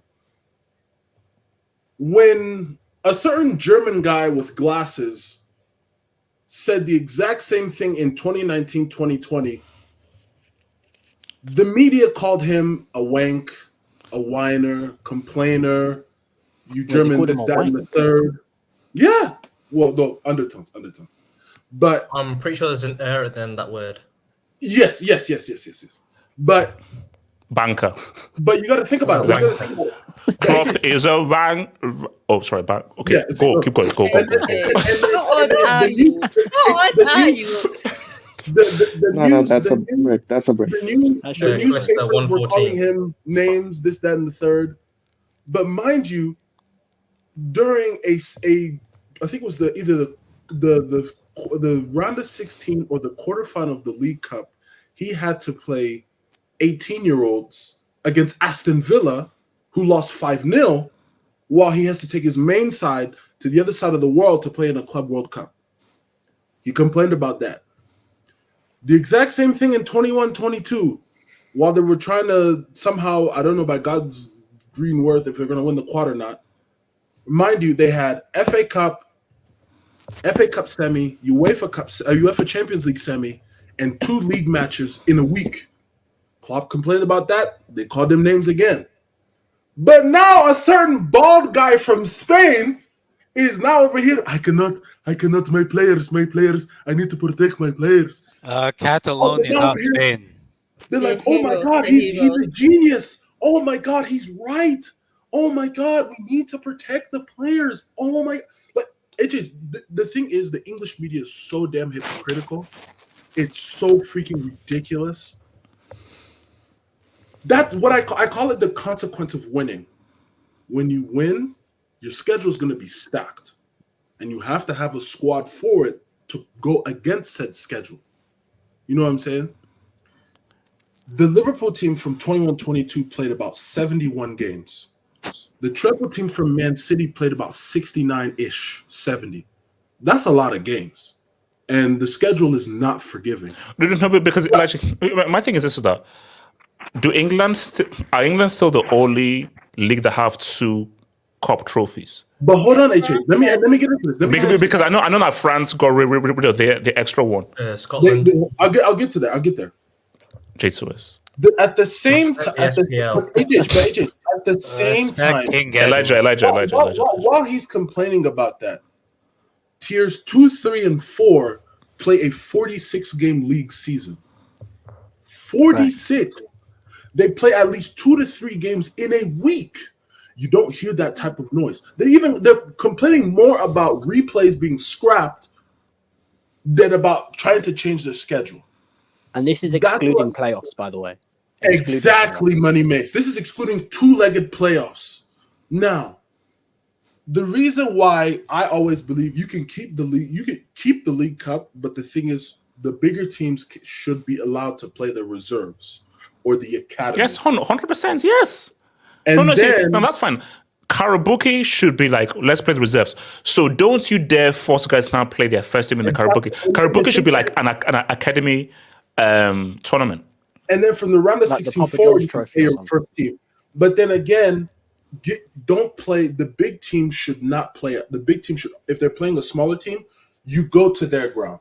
Same thing with the FA Cup. If they're going to get rid of replays, the bigger teams should go to the smaller team's ground, because obviously those teams need money to survive.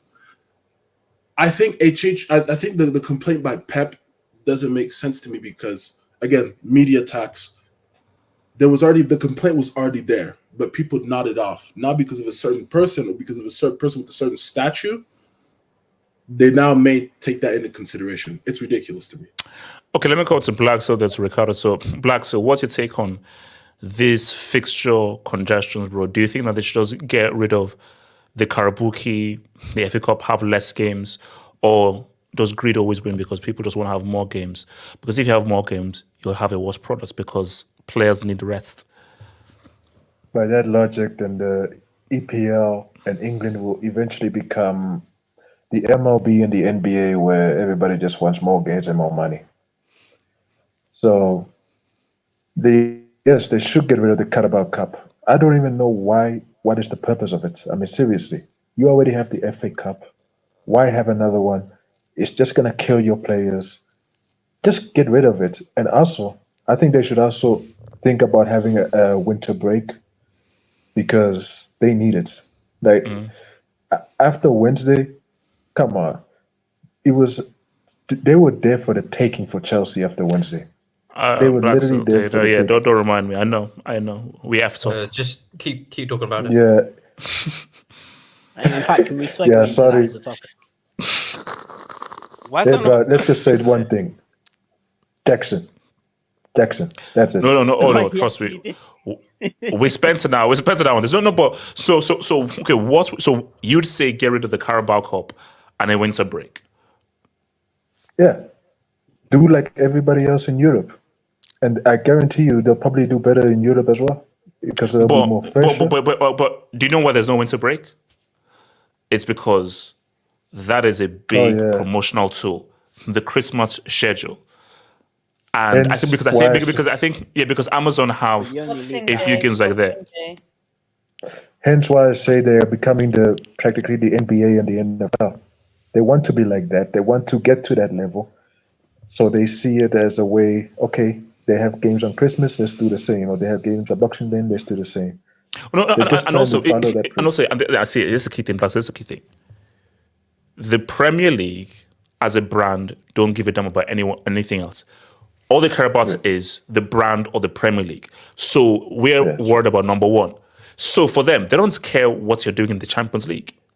So I think was it Pep? I think Pep made the points where, like Real Madrid, for instance, they had a massive rest before that first leg. But that was because of Copa del Rey. Yeah, but Pep's point was that England don't actually help their teams in the Champions League via the schedule. But that's because people in England, they don't give a damn about the Champions League. All they care about is FA Cup, Premier League, and the product that's within England. So they don't want to do anything to actually help put their teams in the best possible position to succeed in Europe. So for them, they're like, okay, who cares whether you play on Wednesday? This date of the FA Cup, this is not moving. Because this date is totally disregarding what you're doing in the Champions League.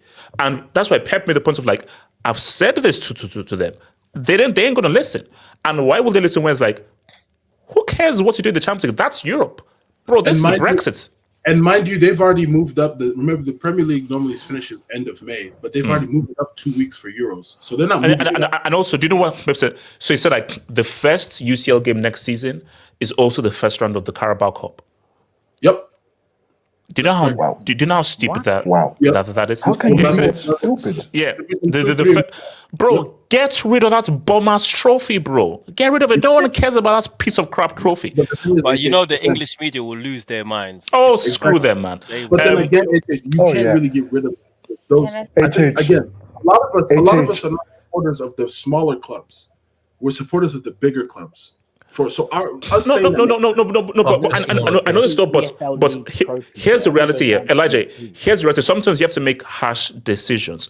The reality of the matter is these big clubs, a huge thing of what keeps them financially fluid and liquid is that Champions League, and being in the Champions League and going far in the Champions League.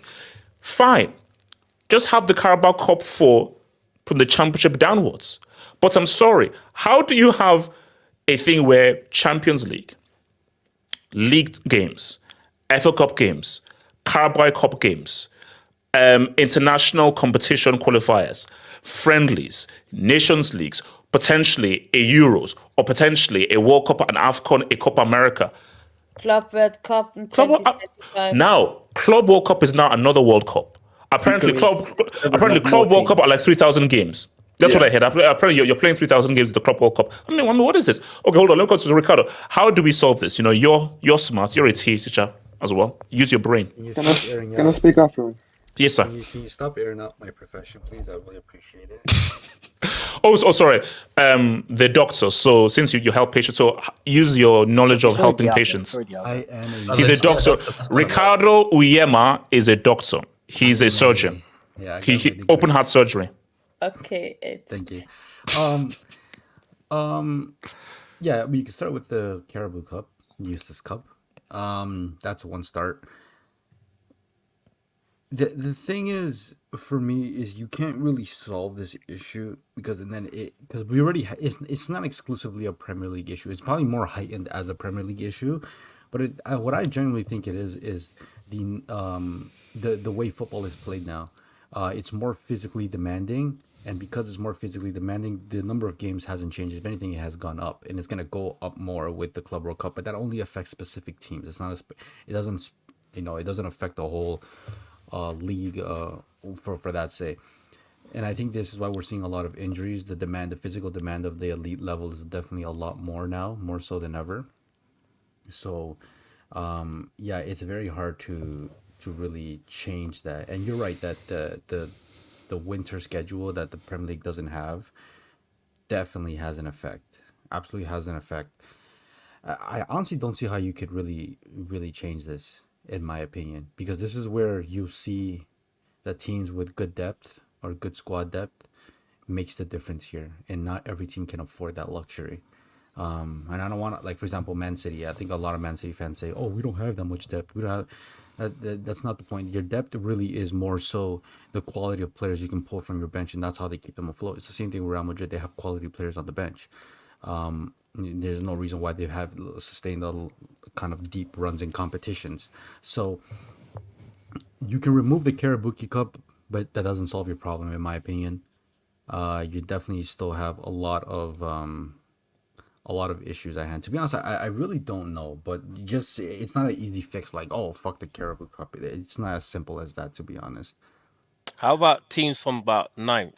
They play in the Carabao Cup. So I don't want no ninth. Karabuki. Just scrap the whole damn thing. No one cares about that bum-ass trophy, man. Hold up. No one, wait, say, bro. No one say, Elijah. Elijah, I don't want to hear any Disney Plus story. But it's for the sport fames and everything. I don't care. Elijah, I'm a Sith. I'm evil. Elijah, I'm a dictator. Elijah, I'm a dictator. No, but don't say. But AJ, you might become one of those small clubs. You might become one of those small clubs. You're in 9th place, so that will count for you. Two UCL, two UCL, two Europa Leagues, no mad. AK, two UCLs. You're flexing your 2 UCLs on Port Vale and Scunthorpe, and that's who you're going to be competing with for the Karabuki. Money mess, you watch your mouth. We are never viewing those Port Vale and Scunthorpe. Screw those pricks. No man, talk to me. No man, talk to me. Carabao Cup my ass. Yeah.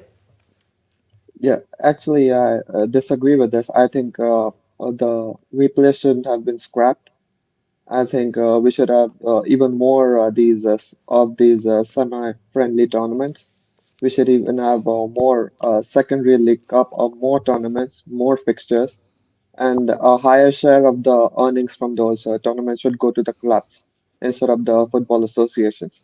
Except the club should be able to play their second and third teams and their academy players in those tournaments, because those youngsters would get more exposure, of playing a high-level fixtures. They'd be able to train with the first team.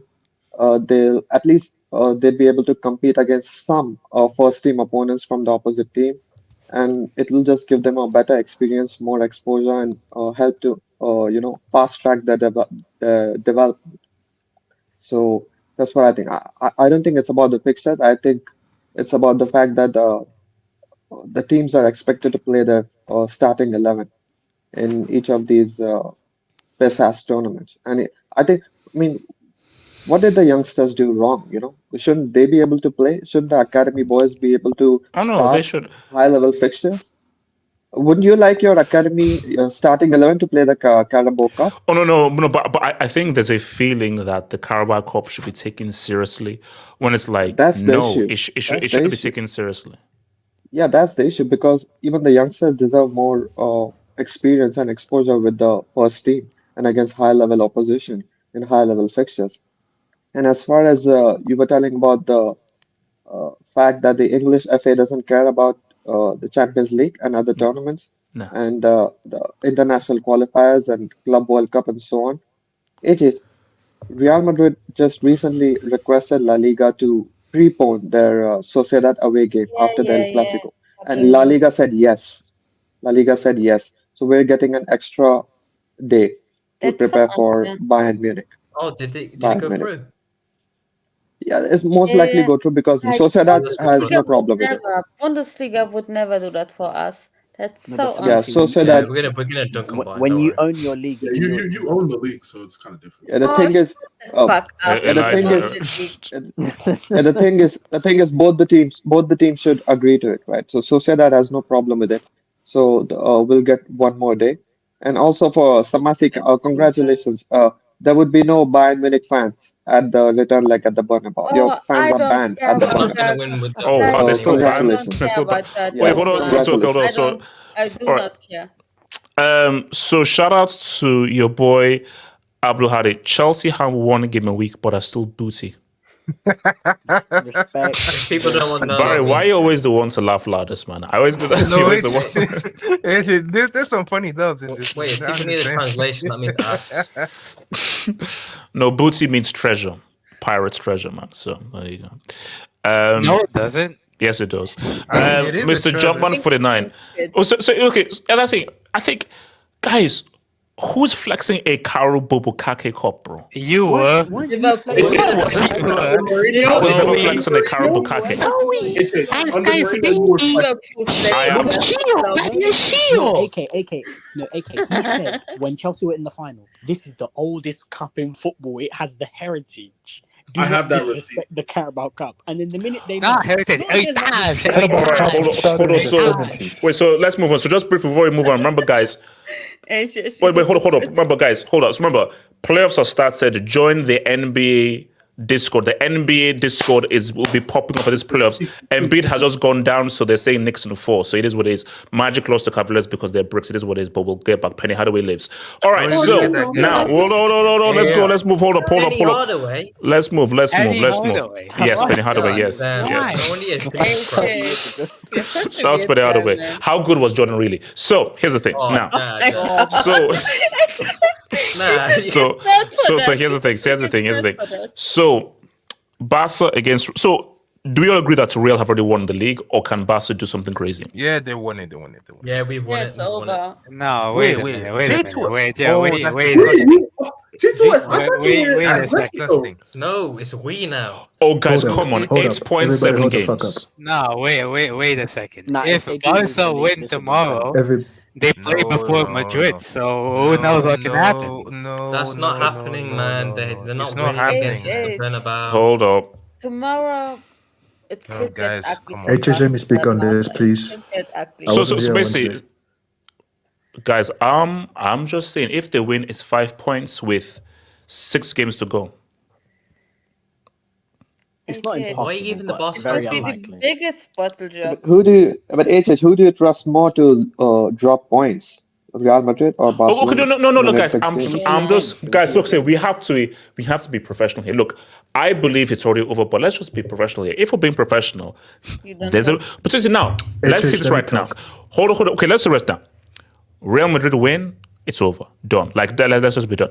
I already believe it's done, but it's even more so done if Real get the Dubinsky. But all I'm saying though is there is like. If Barca can win, it just makes things at least interesting. That's what I'm saying. It just makes things interesting. But do I see Barca beating Real at the Bernabeu? I'm not sure. Black, talk to me, bro. What are you saying, man? Black, what are you saying? Can I speak on my club as well? Splash nets, stop. For the UCL. No, I thought you said me for the league because they're not in the league, bro. Come on. Barry. Okay, man. Barry. What the fuck is that? Barry, that's what's wrong with that, man? What's going on? Oh no! Oh, dear. Oh my Barry.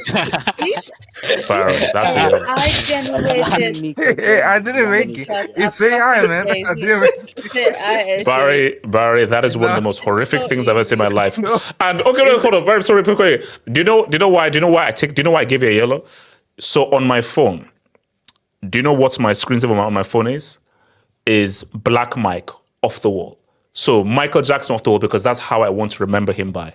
So I take that AVI personally, bro. I take that as a personal insult, but it's what it is. It's AI. I just want to share it to the public. It's not me. Black, so talk to me. Black, so talk to me. Black, so talk to me. Why is secret? Okay, look. Tomorrow, I do not expect a victory because I feel like the Champions League game will have a huge toll on us. Yes. So So a Barca favorite, keeping in mind how Real expended even more energy than thingy, should Barca be favorites to win this?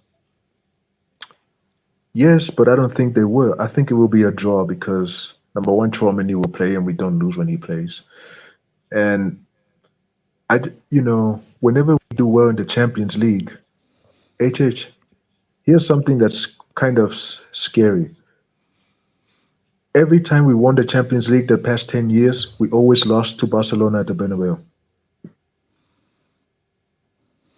I don't believe in those patterns, but keep cooking. I don't believe we're gonna win tomorrow. I believe we're gonna draw. Also, I need to say this. Wait a minute, I need to say this because I wasn't here Wednesday and oh my God. Okay. Hallelujah. No. That's look. It's his past. So you have to be on Wednesdays. But to this right now, so you're saying to me, that if it's a draw, I think that's fine. Yeah, I think that's fine. Now, if you lose, I still think you go through, but 5 points just makes things interesting. I think the league is over, man. The league is over. If you win, it's just to make it interesting. So Sociedad away, Cadiz, Granada, Villarreal away. Why did you say Cadiz like that? Yeah, it's Cadiz. So, hell no. Have you got Tourette's? Granada and okay. So hold up. So Black. So you're saying that Sofia, Cadiz, Gran, Lav, Vil, Bet, Villarreal, all dubs. Betis. All dubs. Yeah, pretty much, yeah. We're playing Chelsea Maybe as well. Oh, that's a big one. That's a big one. Okay, hold up. Keep talking. Keep talking. I don't see us dropping points in any of those games except this one tomorrow, or rather tonight. Since we're in tomorrow already. But look, I'm just happy we're in the semifinals of the Champions League. If that means we had to sacrifice this game, motherfucking so be it. I could care less at this. But no. But you want to hold up. But you want to win both trophies though. Let's bro. You want to win both trophies. You want to win the Liga and the UCL. Yeah. Because we really do that. Okay. So hold on. So Barry, what are you saying about this game, bro? Real played 2 hours, 2 grueling hours, had to defend for a long time, physically demanding. Do you say that Barca have to win this? Do you expect Barca to win this game? I hope so. It's been. Hey, no. My name isn't half. Wait. My name. I've changed my name. My new name is HR. Have real. I want you to be real. His name is he for Nico Jackson. Money Mace. Speaking of he, let me put that up again. Hold up. No, not again. Ricardo, take your foot away from me. Ricardo, what the hell is that? I don't want to know. Barry, keep talking. It's rotisserie Ricardo, no one wants to know. It's rotisserie chicken. Wait, why didn't you get fried chicken? Rotisserie? Yeah, I have fried chicken. I have fried chicken. Of course. I just had fried chicken. That's crazy. Ricardo. Yeah. Wait. Yeah. Whoa. What happened? That's crazy. Ricardo, do you know that these are Bose headphones? I hear everything. What, you got Bose headphones? So Barry, continue. Barry, continue. No, it's been one of the worst weeks I've had in a while, as a football fan. So if we do not get a dub, I don't know what to say. But we should have a chance because they are tired. Like they've played a very emotionally, very tiring and intense game, long 2 hours. So, and like this season we haven't won El Clasico, so I think the players will be motivated to get a result there. So, will we win? Ooh. You should win. Based on how Barca played against Real Madrid and how tired Real Madrid will be, Barca have to take this opportunity because let's be real. 5 points, 6 games to go. It's interesting. Now I'm still taking your point, but it makes it interesting. No, see the first one in October we should have won that, but in January we got crypto walked. So I think tomorrow, yeah, I think we're gonna win narrow win, like 2-1 something. If I'm gonna be honest, I don't think Fela Mendy's gonna play. I don't think Carvajal is gonna play. Camavinga is not gonna play. I think Militao will play. Something tells me he will play. I hope Valverde, for the love of God, What doesn't play. what about Kepa? He's Is played Kepa enough. going to play? Oh boy. Wait, hold up. Is Mossab? Was this guy always a Barca fan? Mossab. I don't know who I think he was. I think he was. I thought it was an Inter. Yeah, because I'm just trying to keep tabs on all the loans and everything. Like Mossab, I'm sure. Chat. Chat, is Mossab on loan or is he a genuine Barca fan? Chat, talk to me. Is he on loan or a genuine Barca fan? Talk to me. No, he's right. The season is over, but I don't think we're gonna get crypto. What's it called? No matter what are you expecting for this game on Sunday, bearing in mind what happened on Wednesday. Yeah, I mean, all I want is a draw. We draw and we win the league, in my mind, because I don't think we're dropping any more points over the next fixtures after the Barcelona game. So all we need is a draw. But Barcelona need to win Yes. to even, have that delusion of still being in the title race. So Well, I think no, we're still in the Nomad. advantage. Okay, so Nomad, you're telling me that 5 points with 6 games to go is delusion. No, we're not winning. Yeah, man. because we're not dropping any more points after that. I don't think so. So Yeah, 5 exactly. points is still a lot, right? Bro, let Nomad speak. You didn't even let him speak on Wednesday, man. Let him speak now, at least. Okay, Well, no. So basically, so you feel that draw. Basically, you don't see yourself winning, but you feel if you get a draw, it's done. Yeah, at the very least, we need a draw, but I think we could still win. We can win because I think players like Brahim Diaz, could make a difference because he's still really fresh. He'd like to make an impression to be able to contribute in some significant way in the Bayern Munich game. So this would be like a chance to impress. So I think players like Brahim Diaz, players like Tchouaméni coming back, he'd be fresh. I think we can win, but at the very least we need a draw, which I think we're gonna get. I don't see us losing this match Okay. because What is you can't trust this what is money? current day Oh, Barcelona to hell get no. maximum points. J2S. That's crazy. You're actually You so know, bad. Man United Represent. fans are the most famous Shameless fans. bastard. Most I mean, I thought you were an This Atleti fan. United need to get dunked on by Coventry. It's Wait, a big wait, country, man. hold up. Don't I get any praise for being loyal to Chelsea through all this? No, because Yeah. you're I've not wavered once. I have not wavered once. Guys, do you know the amount of as I say, I have not fell into temptation. I'll tell you why I'm not giving I you told credit. you, Eve is I'll overrated. tell you why I'm not Eve, you giving can't any make me credit. eat that fruit. Eve, you can't make me eat that fruit, baby. Eve. Wait, were you there? See the slate? Okay, first, Ricardo, have you finished eating? Sally, I Yeah, tried can I also to talk go my club as well? Because I don't want to hear pieces of Alright, Peruvian what do you want? spices through my earphones. Barca Real, what's going to happen in the game? Thoughts on the game? To be honest, I don't really know. I could see Real Madrid winning by a goal or two. You know that they're tied and they played a heck of a game on Wednesday, so they're going to be Barcelona slugged. were chasing the ball with 10 men for 90 minutes as well. So it could be a draw. Barcelona could win by a goal. To be honest, I feel like there's nothing really at stake in this game other than just pride. Because I think even after this game, Real Madrid have an easier schedule, if I'm not mistaken, when the last final game. So I don't think. So you're saying Cadiz, Sociedad, Granada, Alaves, Villarreal. No, but they could win. They could win the league within the next 2 games or 3 games. I think if they win tomorrow and they win the next game, they win the league. Oh no! But that's not. If they win, forget it. I'm saying if Barca win, it makes things interesting. I mean, sure, it's 5 points, but you would have to depend on Real Madrid losing 2 more times without Barcelona slipping. And Real Madrid haven't really lost much this season anyway. So, I mean, yeah, it's 5 points. Yeah, it's doable. But when you add the circumstance of how Real Madrid have played through the course of the season, it's very unlikely. Look, they've only lost 1 game this season. So for them to lose 2 games in the final. Oh, we're going to play Girona away. Yeah, and we have to Valencia is also a different area as well. Why the fuck are we playing Man City? What the hell? It's friendly. Volcano. And then Sevilla. Mount Fuji, man. At home to Mount Fuji. So we got quite a bit of some tough games left. So I think tomorrow is just gonna be more so like. Tomorrow, there's not that much hype, if I'm being honest, towards this game, as I've noticed. I think it's just because the title is pretty much secured for Madrid.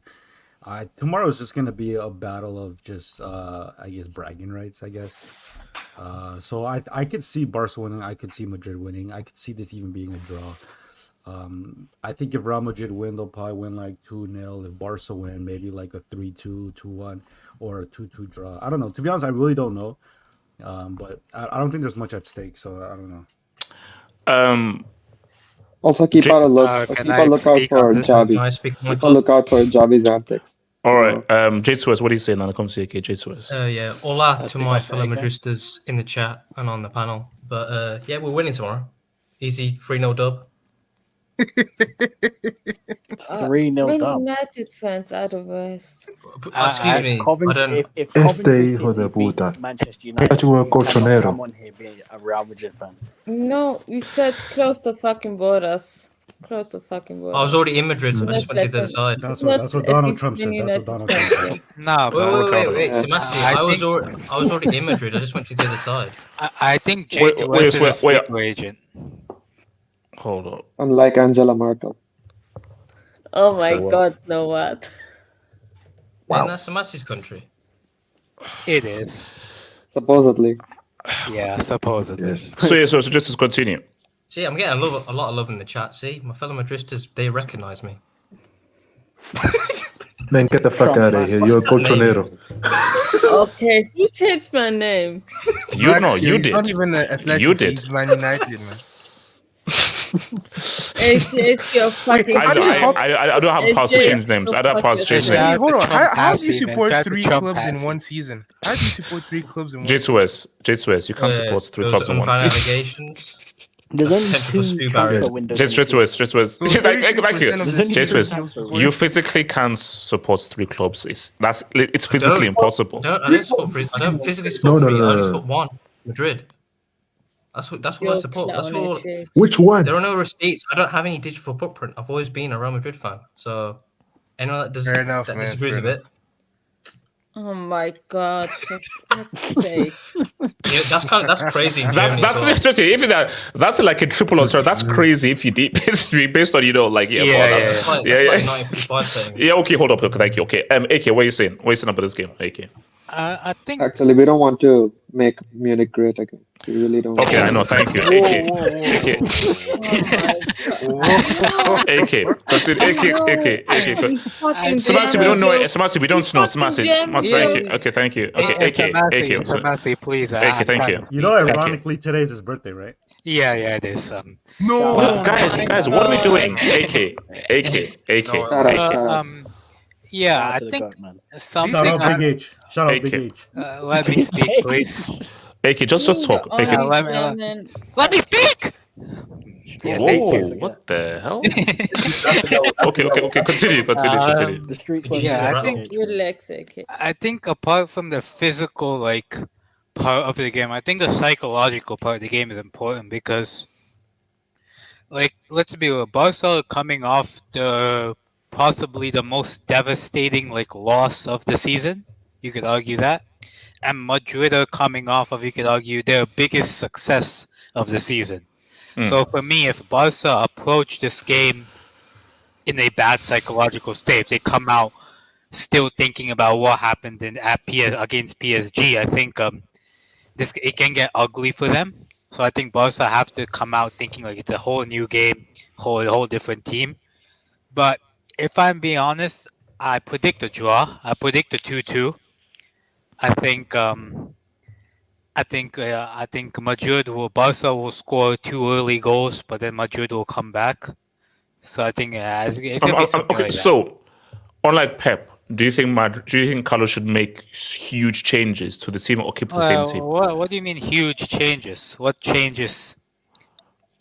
Everybody who played, as basically players, basically the guys, people who didn't start on Wednesday, start them if they're available. So starts Militao, starts who else came? Starts Brandia, starts Modric. Said, the back line will be Lucas Vasquez, Militao, Rudiger, and Mendy. Mendy should not play. No offense, Mendy's got an overload. He's got an overload in his legs. So I don't think he should or will. Garcia, Rudiger, Militao, and Lucas Vasquez. Nacho at left back. Oh, maybe Nacho, yeah. Well, I think I heard that they might start Modric in this game instead of Kroos. Yeah.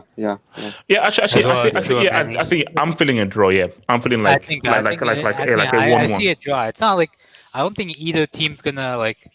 I don't think there's much at stake for either team because even if Barca win, I think 5 points. A 5-point difference means that but either and it has to be 6 points because if it's 5 points exactly, Barca make up Madrid have a higher goal difference by a lot. So I think it will be tough for Barca to make up even if they win. So I don't think there's much at stake. So I think it's gonna be a 2-2 draw. So okay. Open-ended question here before we sort of round off second watch some NBA. And anyone can come and answer. How far away do you think Barca are from Real Madrid? Can I answer? In what way? Or do you think there's a sizable difference? Okay, Money talks a bit.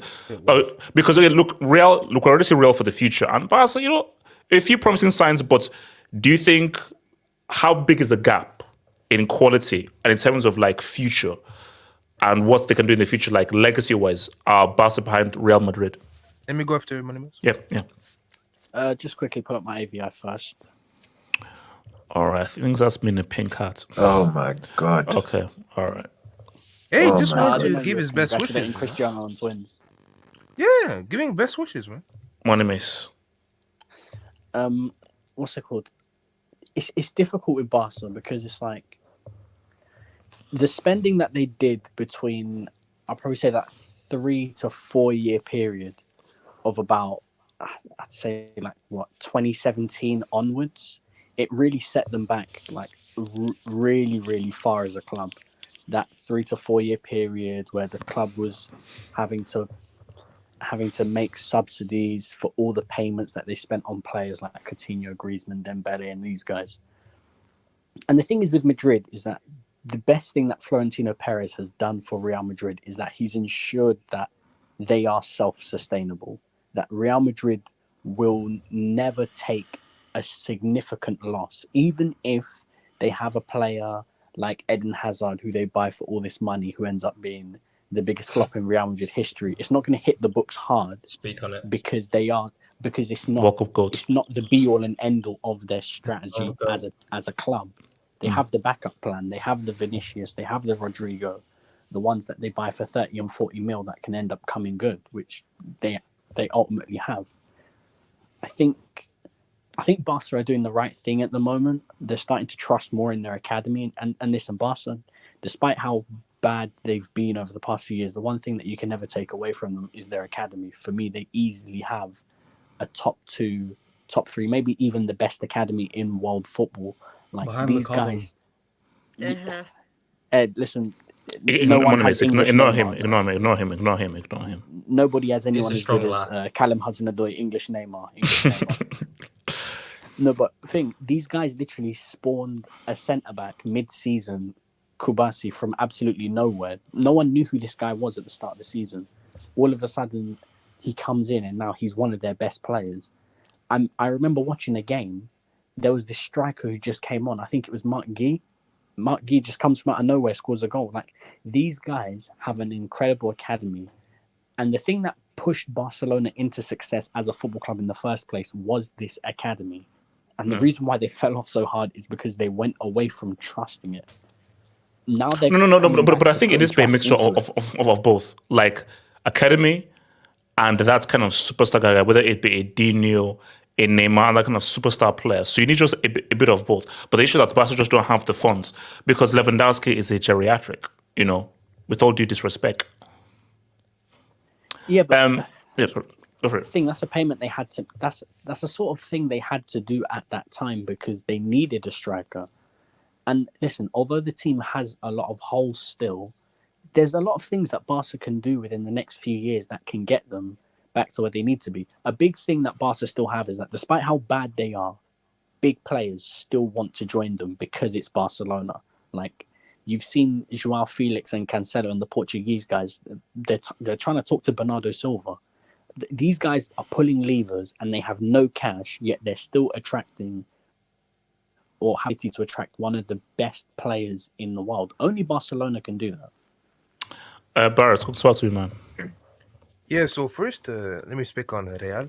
I think they're obviously a step ahead of us because when you look at how they've been managing the squad over the years, so after Hazard, obviously the saga with Hazard, they've been doing a good job of mixing the young crop and the old guard, and that's when you produce your UCL, La Liga also, and then they're still in the UCL and they're going to win La Liga, and plus they're going to get Mbappe, so they're just going to go into a whole other level next season. And I think for Barca, I think they're on the right track because obviously, can I speak, please? Thank you. So you have great young players like Kubarsi, Lamine Yamal. Yeah, and when they're healthy, Gavi and Pedri are very good players. But I think the best things that you need to do is really calculate your next moves over the years. So if I think if I was Laporta, the first thing I would do like sell Ding Dong, get a big wait, guys, come on, Barry, you can't call him like that. Wait, come on, guys. Saying sell Ding Dong is crazy. Wait, come on, guys. All right, continue. Be serious. Okay, J. John. Like 70, 100 mil. Wait, J. John, you as well? Oh, okay, continue. Yeah, Bro, continue. Yeah. Continue. We stand together. Yeah, you can get like a 70, 100 million from United because the pool, no, they're still going to want him. So you can buy like the pieces like a DM, couple wingers, and defenders, and that could set your squad pretty well for the next year. So you just got to calculate your moves, and we'll always have the academy to back us up. Can I cook my club, please? Rick, go for it, bro. Can I speak after? Look, the future, in my opinion, of this club is interesting because it could still go wrong, but it could go good as well. I think this is the reality, okay? What I've always noticed over the time supporting Barcelona and even Real Madrid, because a lot of my family are Real Madrid fans too, our success heavily depends on how well the other club does as well, right? So if Real Madrid goes out, win the league, win the Champions League, it's gonna make Barcelona's trophyless season even worse. That's just the reality of it, right? And Real Madrid, obviously, as what Money May said, that they became very self-sustained. They have a good mixture of young players mixed with great veterans, and and they're gonna get Mbappe, in my opinion. So their future looks very, very strong. I think when Barcelona, they're missing a gap in between the young talents and the veteran players. So in my opinion, the young, very young core, the under 21 core for Barcelona is incredibly promising. But there's going to be a period where they're not going to be winning around, which is going to be dominant unless Barcelona can fill that gap. And honestly, you're going to have to buy players that are in the midst of their prime, but that's going to cost a lot of money. I mean, because you need a few superstars, ready-made superstars with the young dudes. Yeah, and reality is we're looking at a superstar in Lamine Yamal if all goes well, right? And I think based on what Barcelona identify themselves as, they like to identify themselves a lot with their youth academy. That's who they would preferably want to be, quote unquote, the superstar. So for Barcelona, yeah, what Manny May said as well is true, that Barcelona have a pull regardless of what state they're at. There also is some players that are already been linked to. For example, they're linked to that Everton player, that Belgian guy Amadou Onana, who is a natural DM. And funny enough, that kid was not really a kid. He's kind of fucking bigger than me, but he follows Barcelona on Instagram. So I mean, for no reason, he doesn't have any affiliation to the club. Is that a sign that maybe it's one of his preferred clubs, and right now Barcelona are in a need of a DM? He's definitely one of the profiles, or at least the positions that Barcelona need. They're gonna need a winger. I mean, reality is, I think the club definitely. It's not in the worst state. Don't get me wrong. It's not in the worst state. It's definitely getting better. The financials are getting better. I think a lot of people keep thinking that they don't have money. These guys have money. They just can't spend it. They don't probably have the money that they had prior. They just can't spend it because of the financial fair play. And there's rumors right now circling that with the new deal with the Nike. Apparently, it's a really good deal. and I think with this if they sell, I think it's just Frankie De Jong and whatnot. Barcelona can in 2 seasons, they're saying, they can go back to the 1-2-1 rule, which would definitely help them a lot in terms of building a team. So, but this was already estimated anyways, because the financial fair play takes like in consideration the last 5 to 6 years of I guess revenue and stuff like that, and those 5 to 6 years take into account the COVID years, right? And we're approaching the outside of that already. So they say 2025, so I say 25 to 26 season, Barcelona should be in a lot better position. But yeah, it's true. Barcelona can be in the absolute gutter. They're still gonna attract players. I mean, bro, we attracted Lewandowski, we attracted Gundogan. Yeah, these guys are in their 30s, but they were the elite of the elite. I mean, and you could attract Bernardo Silva potentially. Bernardo Silva is someone that, I mean, based on what João Felix has been saying, it seems like he's interested. That's the one thing that's saving Barcelona. But to be honest, I think in this midst of financial crisis and all this, the academy has definitely been, honestly, the biggest luck of everything, because to be in that situation that Barcelona were in, and then having to spawn Lamine Yamal, Cubarsí, even Gavi. How do you get rid of the ding ding dong, ding ding dong, dong ding ding dong?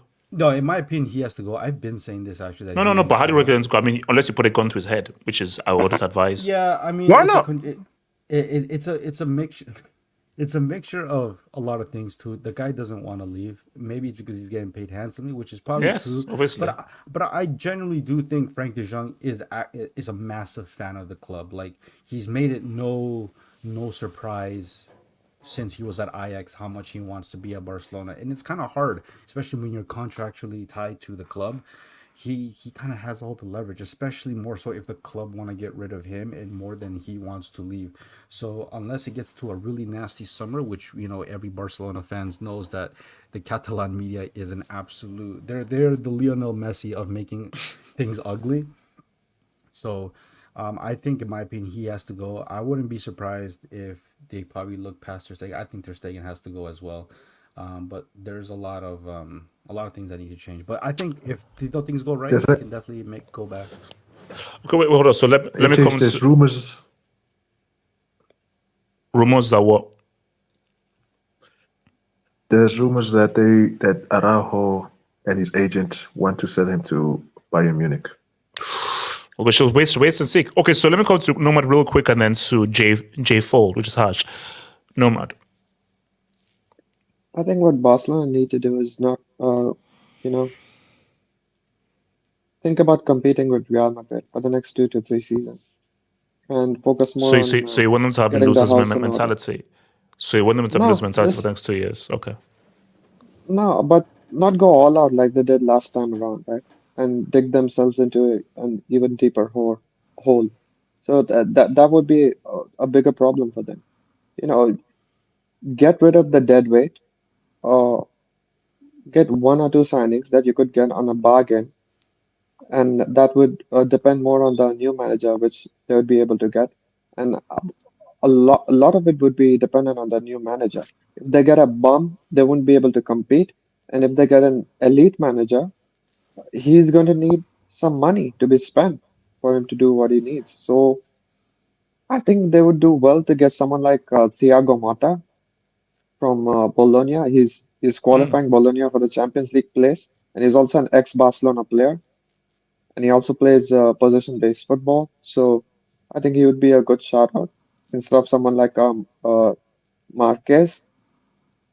And I think they have a really good squad if you think about it. Koundé, Araujo, Cubarsí, Balde, Gavi, Pedri, De Jong, Fermin Lopez, Vitor Roque, Lamine Yamal. Just 1 or 2 signings to get some depth, and a manager who can get the best out of them. And at least for the next 2 seasons, just 2 seasons, just keep it on the low, get your finances in order, and then maybe you can go all out for elite signings and for an elite manager. But for the next 2 to 3 seasons, you need to have it in yourself to ignore what Real Madrid are doing, because Real Madrid for the next 2 to 3 seasons are going to go all out. They're going to go all out. So that would be a bigger challenge. So Zimmerman, real quick, thoughts on how far we think Barca are from Real Madrid? Can you bring in zombies? 2 to 3 years? Yeah. Listen, man. You want the harsh truth? The Harsh problem truth. is- Give it to me. Harsh truth. Give it to me. Harsh truth. Respect the trouble, by the way. Respect the trouble. Okay, we're going back to that talk. To tell you the truth, I know people are gonna say finances is the major problem, and I get it because it's FFP. But I think overall the major problem is decision making, whether or not we have money. This board, like I've been saying consistently for the past 3 to 2 seasons, I'm glad that true honest Kool-Aids are finally waking up on the whole Dion True, case. honest Kool-Aids. I'm glad that people are finally having this type of discourse Z-Man, on though, the internet. yesterday No, on the space, though, I mean.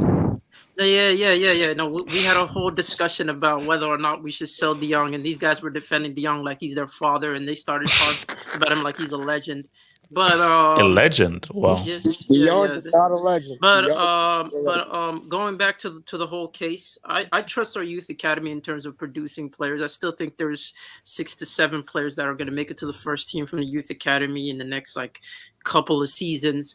But when it comes to recruitment, that's where I don't trust this club at all. Why are you being linked to players that aren't good enough or that you don't necessarily need? It's not even the fact that they're good enough, whether or not they're good enough at this level. It's more of a case of what are you really doing in terms of recruiting the right type of players you need? Like, why are you going for?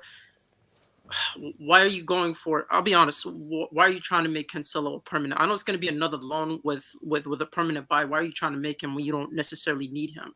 You already have players that can kind of play in that position. You don't necessarily need to spend that much on that position. Why are you? How far are Felix Barca behind Real Madrid? Answer the damn question. Okay, whatever, man. Like I was saying, you don't need to buy Felix for no apparent reason. My whole point is that I don't think I can't give you an estimate because I don't trust the decision making. I don't trust this club to finally act. They don't learn from their lessons. 8-2, this club decided to re-sign Longley on a new contract. And you expect me to give you an estimate when I know this club doesn't make the right decisions on a consistent basis? Like again, for me, it's an estimate is just an estimate. It's just an estimate. No, because estimate. Okay, a guesstimate then. A guesstimate. I mean, the guesstimate is if you're actually signing the right profile you need, which is a left back, which is a left winger and a DM. Maybe you could say for the next 2 seasons and whatnot, you could catch up. But if you're talking about a club, whether or not they're going to make it, that's still in the loophole for me. Because again, what is this board thinking about buying players that don't fit? Why is everyone twerking for Bernardo Silva when we have so many different problems and he's an asset that costs 60 mil and we don't have the? So you wouldn't take Bernardo Silva? You wouldn't take Bernardo Silva? No. It's a matter of what you need right now and what you don't have. You don't have Bernardo Silva money. Let's keep that real. Problem. They want to get a lot of players. Okay, Simon. What if? Ask no questions. We can find the money. Ask no questions. No. Ask no questions. If you could find the money, you could also find the money for a DM and a left winger. Then yeah, I would take him obviously. Work for Saudi, man. But again, it's about. But again, it goes back to the whole thing of decision making, and that's where the club has problems with. I mean, there are certain clubs that are worse than us, like Chelsea. But again, we're at a bottom. We're at a lowest. I'm sure you could relate, AJ. Well, you definitely can. Chelsea under 17. But we'll be back soon. Okay, hold on. So let me. So Zumbas, real quick. How far do you think Barca are from Real Madrid? Because Zimon doesn't want to answer the question for some strange reason. How far do you think Barca behind Real Madrid? I mean, all I gotta say is, Shout out to the sixth god. Sorry, continue. Go. Okay. Man, real won the league. Real won the league. You got to give it to them. I mean, if there's so much as either win or draw tomorrow, they pretty much win it. They got it in the bag. But if we win, if we win, it'll be interesting to the point where can we actually keep up the momentum, and it also depends on if Real Madrid drops points to the next matches, which they probably won't. Because they've been winning all their games like this season. So it all depends. Let me quickly get this quick Dubinsky, man. So shout out to Latin Rosario. I don't know if you've heard Drake's second diss, but Chris Brown's diss to Quavo hits way harder. I listened to Chris Brown's diss. Oh yeah, it went crazy, bro. It went Man, crazy. shout out Lightskins, man. Let's It was game. crazy. Kendrick, you can't allow a singer to No, I'm not. harder than you. So that's what I'm saying. You know? R&B singers. That Chris Brown, that Chris Brown beef with Quavo, that shit don't matter, bro. Like, who It really cares? don't. To be It honest, really It sounds violent. I want to see motherfuckers squabble. But Wait, you know what, Jermaine from Madrid. Wait, Real Madrid is trying to get Euro, Davis, Mbappe next year. Look, here's the thing. Would it be unfair if Real win the UCL this year and the league this year, knowing the kind of players they have?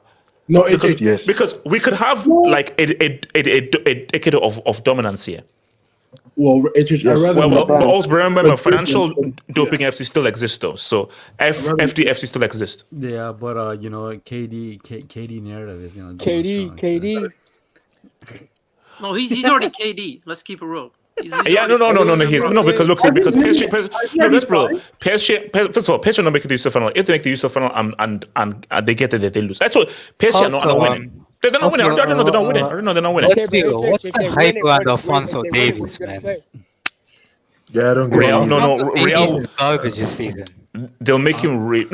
Is Alphonso Davies garbage? Or has Tuchel made him garbage? And with Real Madrid, last season as well. I can tell you as a Canadian, Alphonso Davies has not really improved at the level or drastically since that treble-winning season.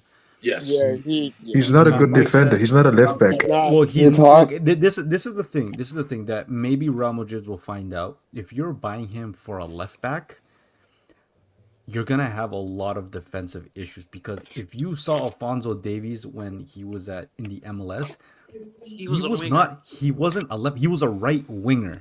Yes. And they only bought him. Bayern bought him. They bought him, and they realized that they had an injury on the left back, and then I think they moved Alaba over, and then they made way with Alphonso Davies playing as a left back, and they won. And people thought that, oh wait, this guy is a left back, and he's been playing ever since in that position because the kid's gonna want to play. He's from the MLS to Bayern Munich. He hasn't. Do you know that if they get Davies? No, Ricardo. I actually think if anything, the fact that these guys have like workhorse like midfield in terms of engines that they have, they might be able to suit him in terms of him playing attack and not necessarily being alone and isolated in defense, or having people around him that can actually back him. How good of a defender was Marcelo? Marcelo was Marcelo incoming. Okay. He wasn't a great defender. Let's just keep it real. He was alright. Like, he had some good games. But as a baller, which he was crazy now, because Davis is nowhere near Marcelo. Yeah, that's what I'm saying. The other thing is they're trying to get Trent as well. That doesn't make sense. Yeah, but they also they also had Casemiro, and Pepe covering for that. That's 3 elite defensive players right there.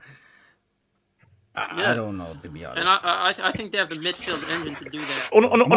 No. Basically, I think Real are going to be scared. Just that it's basically what you may see is really a Real City rivalry, really defining this decade, because that's Bournemouth's Catalonia doesn't want to leave City right now. So I'm interested to see what City are going to do to power themselves. And also, guys, wait, hold on. Are we saying Mbappe joins Real for sure? Is this a foregone conclusion? Yeah, man. Yes. What if he resigns?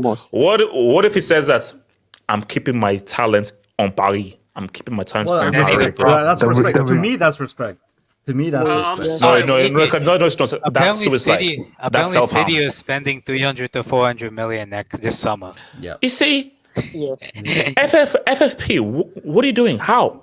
And you can't charge these guys. Wait, hold on. How can a club be spending 300, 400 mil every single summer religiously? How? I gotta be honest. The EPL is a fraud because you guys can literally spend the right way, and you guys aren't, bro. Let's look at Chelsea. Why are you spending $2 billion? You're complaining about team spending cowboy tax. John Wayne tax. I'm sorry. We are living under John Wayne rule. It is what it is. We're living under dictatorship. Bro, the EPL is becoming a cuck, man. I got to keep it real with you, man. You Okay, guys know what? absolutely Hold on. get destroyed. Guys, Wait, what happened to Vitesse? I heard some links with the Roman. All right, so guys, this is going to be on Spotify and Google. Guys, I'll see you guys on Sunday. Peace out. Peace. Hala Madrid.